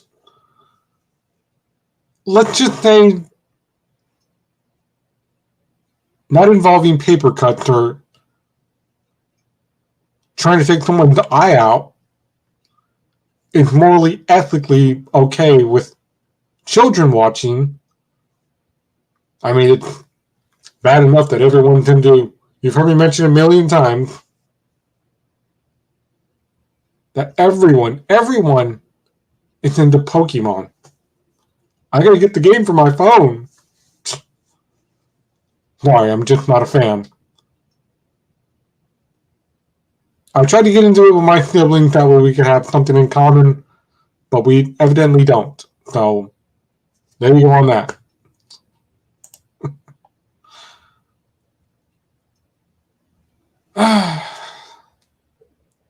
In other news, Mia Yim could be back with WWE very soon, because after recently finishing her time with Impact Wrestling, remember, Yim was released in November by WWE. I didn't even say that right. I sounded like a Chinese watermelon or something like that. Yim was released by WWE, there we go, in November. She returned to Impact Wrestling in May of this year. She had previously worked in the company as Jade, where she was a former Knockouts champion. Many are speculating that WWE is interested in bringing Yim back, as previously reported. Other sources said she's expected to be brought back soon in July this year. Mia, of course, praised the head of talent relations and creative, Triple H, saying that you could tell Hunter really cares about us. Of course, you can look up her comments online. I'm paraphrasing. But she now, as most wrestlers are, they feel more relaxed and more in control of their emotions and themselves. And I've been saying it since Vince McMahon left over the summer. This is a new regime. This is a much more established regime with Triple H, with Stephanie, with Nick. All coming together and going, we have to create a better work environment. We have to calm things down and actually give people a chance. Because God knows with Vince around, it was terrible. It really, really was. And people were like, I'm leaving too. Which is why, you've heard Big Dawg and Scorekeeper mention it earlier, that it's so hard to talk to the main bosses because they're so high up on their cloud. Over the years, we've seen them do this and come down and go, let me level with you. How are you feeling? What is going on in your life? Can I help you in any way? And to regular people like me, it's like, and you as well, it's like, wow, whoa, what a wake-up call. They're actually listening now. What happened? Well, I can tell you one thing. I really believe, truly, it all started because of mental health and all the other issues and people just deciding to end their life and go, I've had it. Nobody's listening to me. But now people are. Now mental health has been a thing for the last few years. So it's really, really good now. Because Triple H, and as I mentioned last week, he's creating several new titles. He's got other things in mind. And the biggest change that's going to come more than likely in January, because we're already in November. So we're approaching the end of the year. Triple H is looking towards the future with his first order of business being, we don't need to work people that hard. Where we have a pay-per-view almost every single day, it seems like. We need to make money, but we also need to just relax and chill out. Let's be cool. Let's take a day. Take a few days off. Why not? I mean, that's what I do.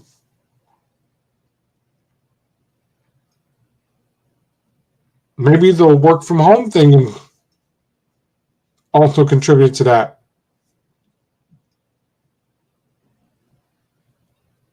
But you still also have those,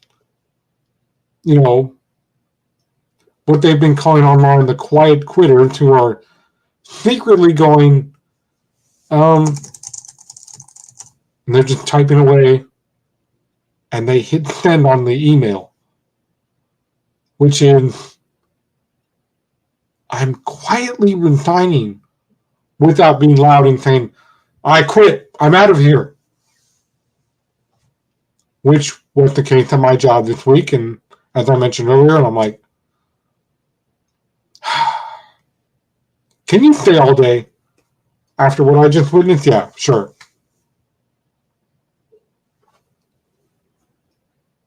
Where are the good workers? I mean, I see them out there, but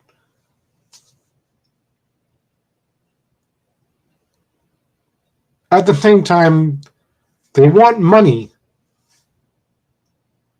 but then they see the type of work you do, and, I got to do that?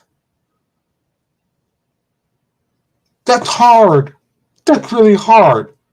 No. See, when my parents were growing up, it was hard. It was really, really hard. But now, look, we've got computers, we've got the internet, we've got Zoom and other streaming platforms. Well, you no longer have to leave. You can stay right where you are. But we also have trucks that do everything for you. You have machinable forklifts where you can now physically use that machine and move something to where you want to move it to without physically using your body to pick up a full box like I do at my job. As long as you have something close to you to put that box down on, yeah, it's going to be hard. But it's going to be rewarding at the same time. I mean, look what happened with the pandemic. The one good thing I've seen out of this pandemic is that CEOs have actually decided we're going to bump your pay grade up. From our own paycheck, we're actually going to make less and you're going to make more than us. And again, it's like, mind-blowing. What? And, that's why they're offering so much money. Come join us. Or this job's going, hey, no. We have an incentive if you join us. The day you get hired with us, that's your first incentive. That would be paid directly to you, not to us anymore. And it's been awesome. It's been really, really good. But that kind of made things kind of a bit too easy for us now.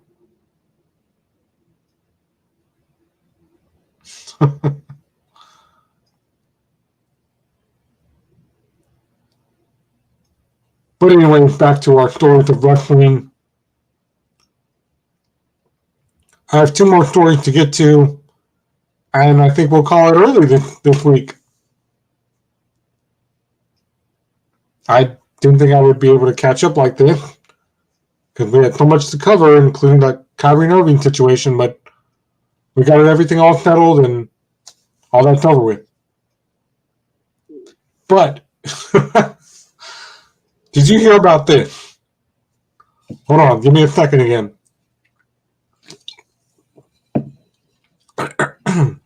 There, my 30 seconds are up.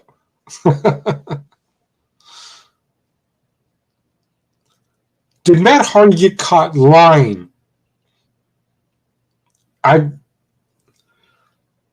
don't know how I feel about this because I've met him more than once, and then a few years ago at Halloween Hell, he showed up at APW's event,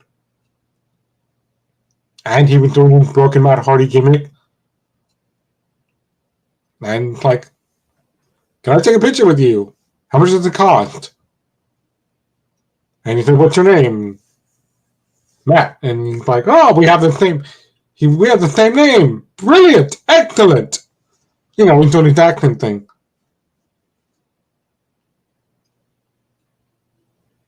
And there was no charge for me, probably because we have the same name. But it was reported that he announced on his own podcast that he personally witnessed the backstage fight between the Elite, CM Punk, and Ace Steel after the All Out pay-per-view event. Additionally, he indicated that the Elite had not done nothing wrong. He said, quote, "They were actually the victims." He said, "I'm very happy that Tony Khan and AEW, brought them back. I will say this right here and right now, those guys didn't do anything wrong in the situation. If anything, they are victims. I'm telling you that from a first-person perspective. I was there. I witnessed it all. I love all three of these guys. I've known Matt and Nick Jackson forever. I've just barely gotten to know Kenny Omega. And while I've worked with AEW, I'm very happy they're all returning to TV. And they're back in the mix. They deserve to be in the mix." Then Matt Hardy went to Twitter to clarify what he actually meant in his comments. He said, "My comments from this week's podcast were misconstrued. They were definitely misconstrued. I was not at All Out. I wasn't even there. I didn't say I witnessed the events of All Out. I only witnessed the entire process in real time over the last few months. But I stand by my comment that the Elite were not in the wrong."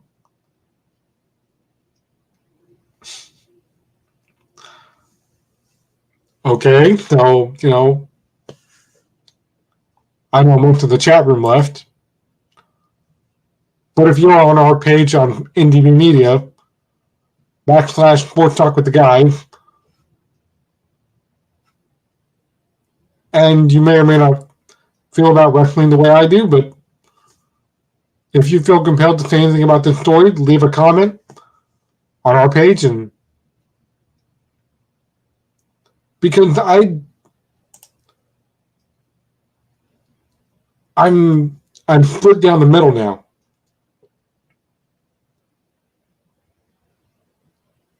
Because when you do things like this,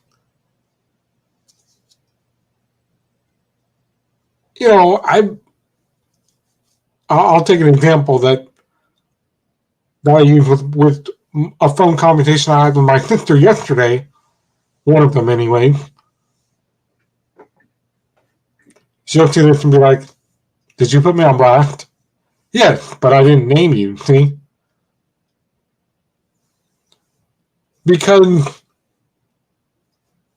one of my sisters, her husband, yesterday, or a few days ago, I believe it was a few days ago, sometimes he lets his best friend borrow his truck. It's a nice pickup truck. It's got all the bells and whistles on it. almost as good as my Acura, but that's neither here nor there.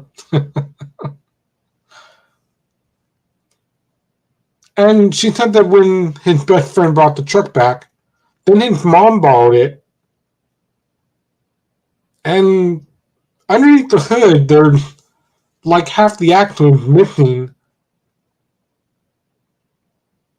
And other small damage. And I'm like, so what did your husband's best friend tell him? He said, oh, he didn't tell him anything.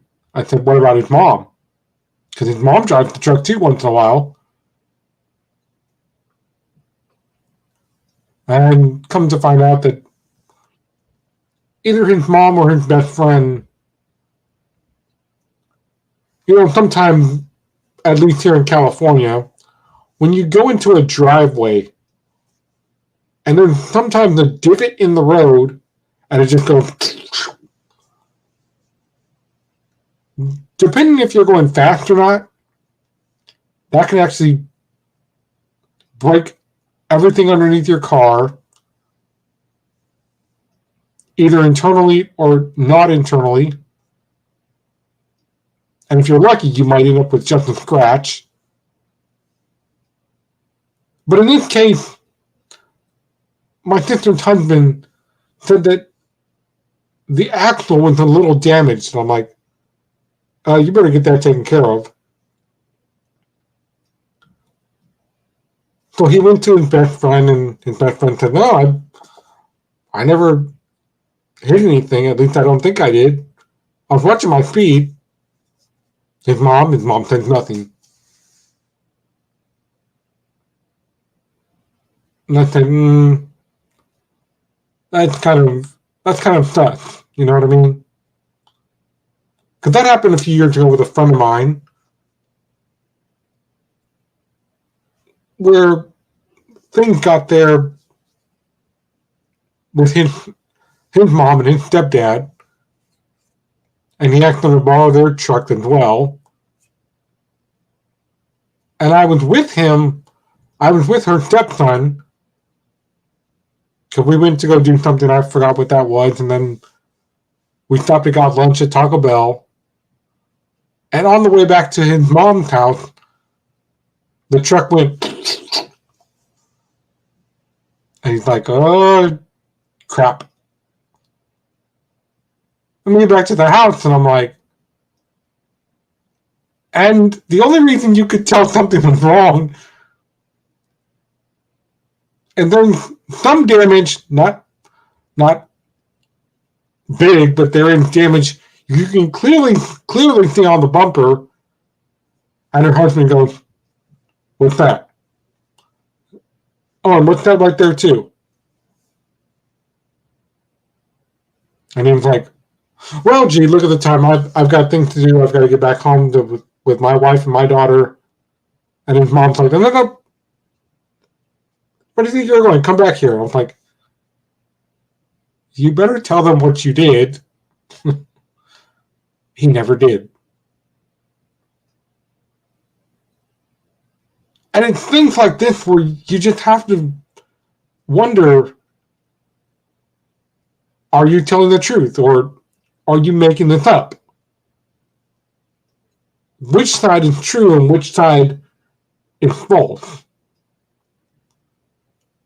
So for Matt Hardy to go on his podcast and tell the world, hey, I witnessed everything that happened backstage and all out. I was there. The Elite didn't do anything wrong. They are actually victims here. This is why I'm fighting for them. They're victims. Okay? There's nothing else to say, but they're victims. And I'm fighting right beside them.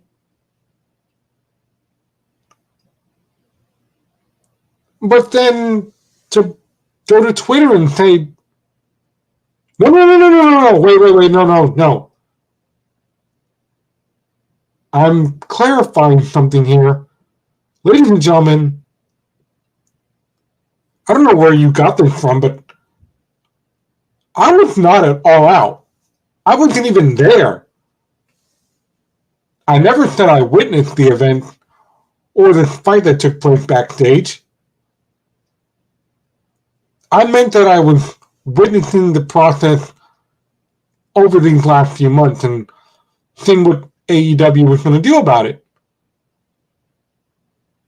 I never said I was there.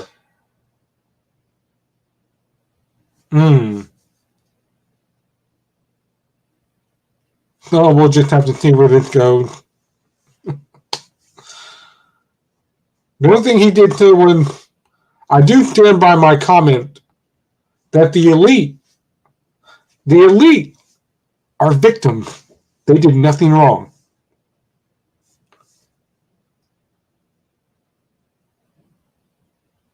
Well, I mean, now that I think about it, this kind of sounds like what that politician guy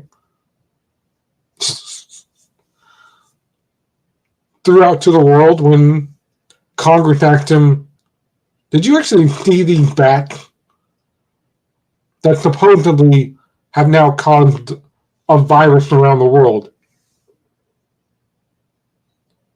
And,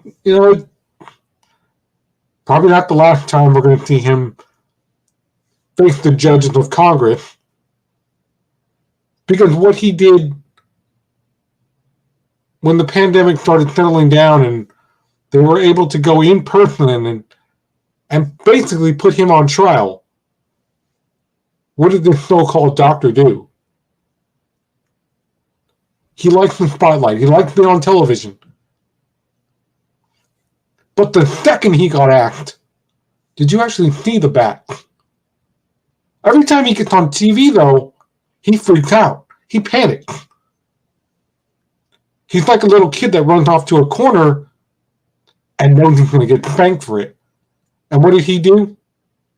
You don't believe me? Just go watch the press conference that he's been involved with at the courthouses for Congress.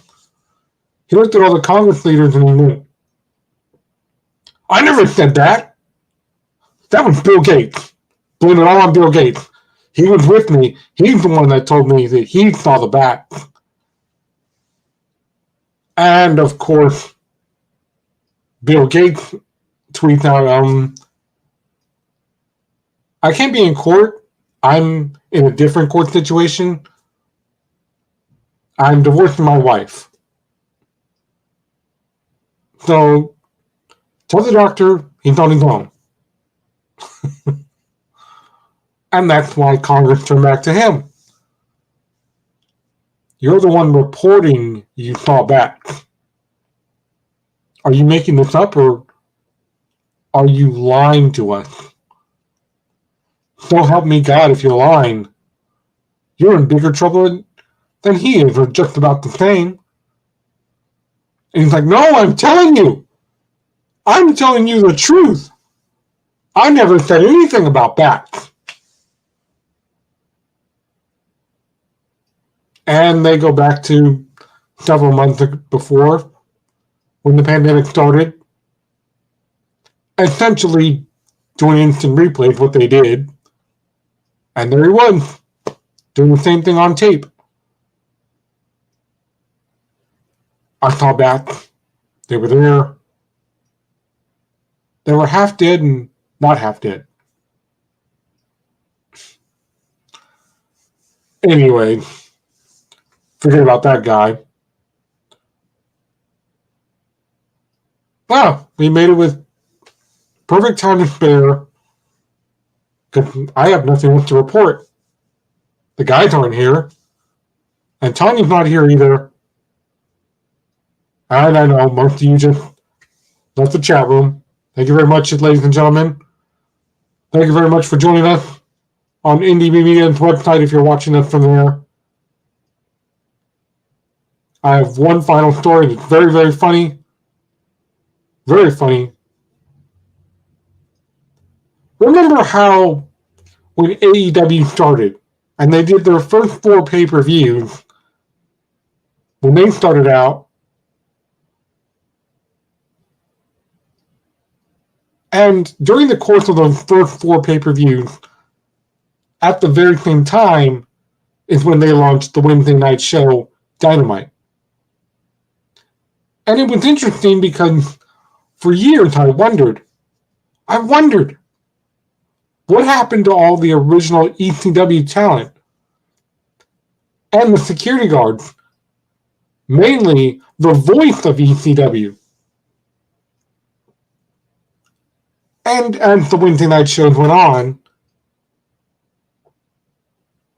I see all the ECW security guards escorting every single wrestler through the crowd to make sure nothing would happen. I found them again. I happened to be on YouTube on Thursday, and I see this wrestling thing going, this wrestling show is now in progress, live. I'm like,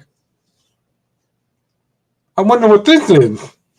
Well, I mean, if it's good wrestling, then yeah, I'll tune in and see what this live version is. Because I found them. They're all there. They've been there for a year and a half, apparently. It looks just like ECW with the grainy television, the grainy backdrop. It's just in a different format. They're doing weekly shows now. I, of course, am talking about MLW, Major League Wrestling. Because once I clicked on it, there was a match going on. I don't remember who was wrestling. But then it went. I'm like, why does this look familiar? The black and white, green TV background that looks like static. And I'm like, this is something ECW used to do. Right? And once it switched off, they went to Joey Styles. And right behind Joey Styles is a black and white, poster. But instead of ECW, it's MLW. And he's got the whole backdrop behind him. He's like, welcome to our weekly television show. And blah, blah, blah, blah. We're going to do this, we're going to do that. Terry Funk has a bounty on his head for so-and-so, and blah, blah, blah. And Jerry Lawler's going to take care of that. I'm like, well, this is live, but then underneath it says 2020. So I'm like, wait, is this old or is this new? Even though it said live. I'm not judging. I'm just saying.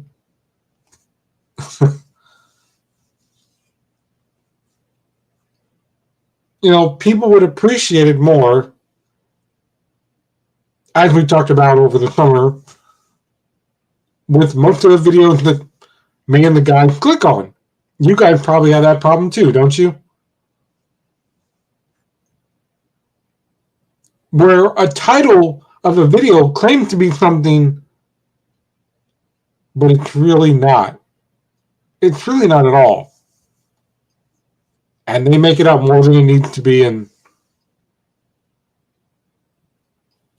look at what I caught on tape.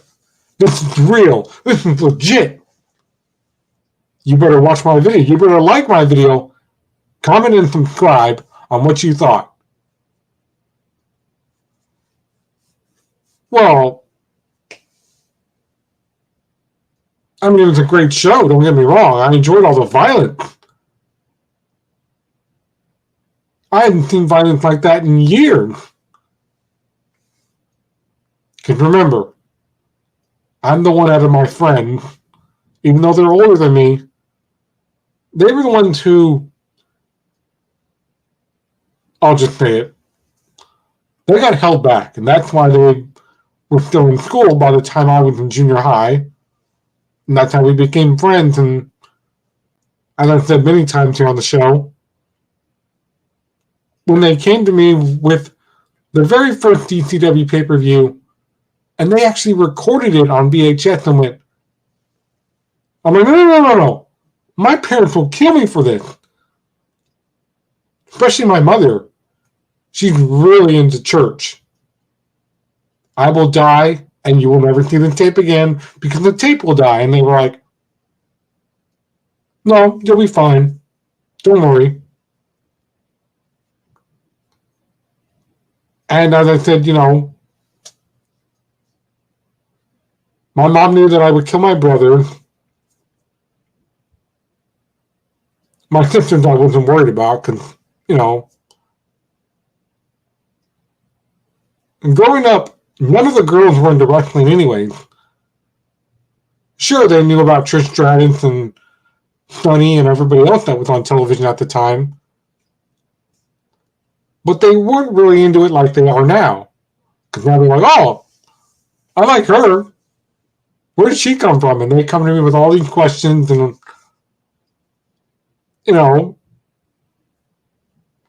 in fact, my other sister, who lives further up north, she's like, did the Rock's daughter, make it on TV? I saw something like that. I'm like, yeah, she did. She wasn't developmental, but no longer developmental. She's actually on TV now. She made it. The Rock's daughter made her debut last week. She's like, I like her style. I'm like, so this means you're going to start watching wrestling and, of course, your kids are now teenagers. She's like, oh, no. I'm like, okay, well, fine.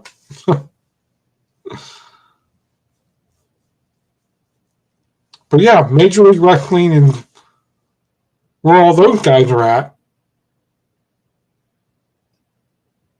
And it was funny because Joey thought it was like, referee Jim Molyneux, referee, he always called the referees by name. WCW back in the day rarely did that, if at all, unless they found a reason to encounter a referee and put him in a storyline. WWE didn't start doing that until the Montreal Screwjob happened. But, like I said, now with Triple H in charge, they're using the wrestling words, the wrestling terminology is there. What Triple H is essentially trying to do is trying to compete as much, if not better, than what Tony Khan is doing at AEW.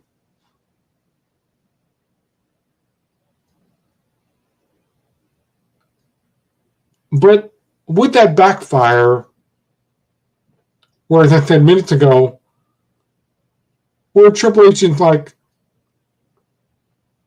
we're gonna chop down a few pay-per-views. You guys work extremely hard, and I appreciate that. But we don't need to do this much traveling. We all need to take care of our health and our mental health because, as I said earlier, it's a thing. Because could you imagine going to work and then one day, all of a sudden, somebody next to you suddenly has a nervous breakdown and freaks out? Would you continue making them work? Or would you do work and go, if you don't get back to work, I'm going to fire you? That's a threat, by the way. You can no longer do that.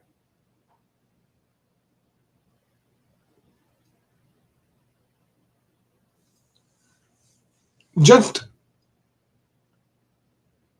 act like they lost a family member. And if it was me, I would be like, just go ahead and go home. Take as much time as you need. And then when you're ready to come back to work, you can come back. I've done that for people.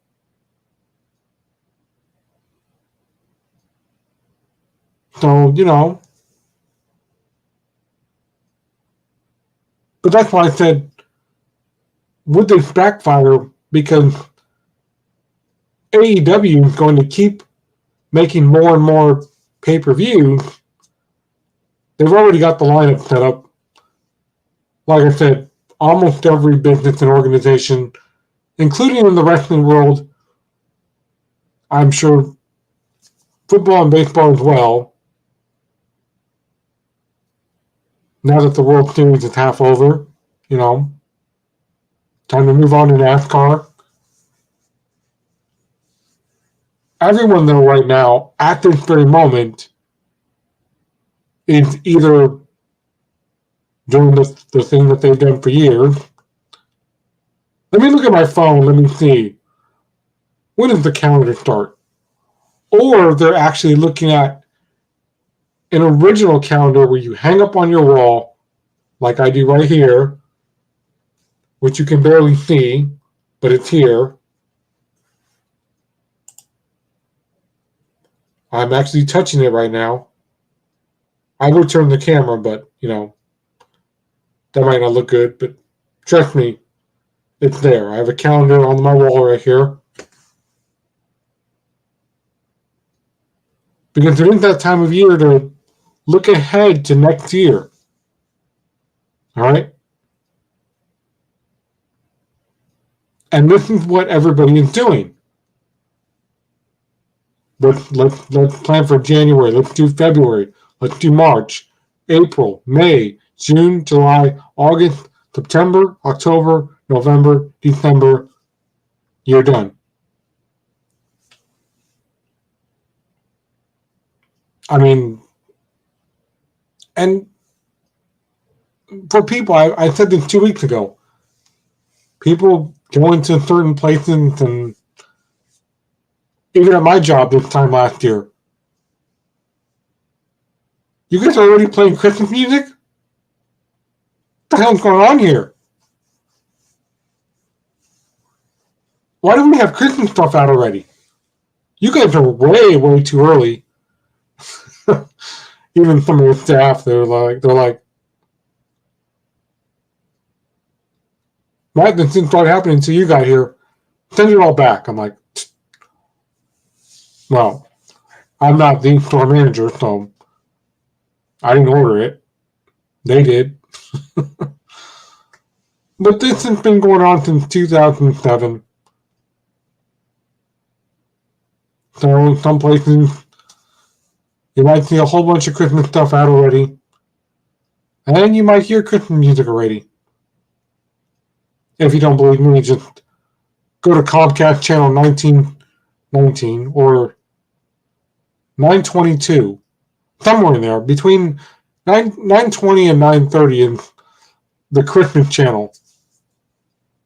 And they also have, the Christmas rock channel. So all these things come up because it never hurts to be equally prepared. I don't know why no one was prepared for this. I mean, it was a shock to everybody. It's only July and we're already getting Christmas items in it. I'm like, well, I've been in retail so long, I've seen this since 2007. It's been a thing.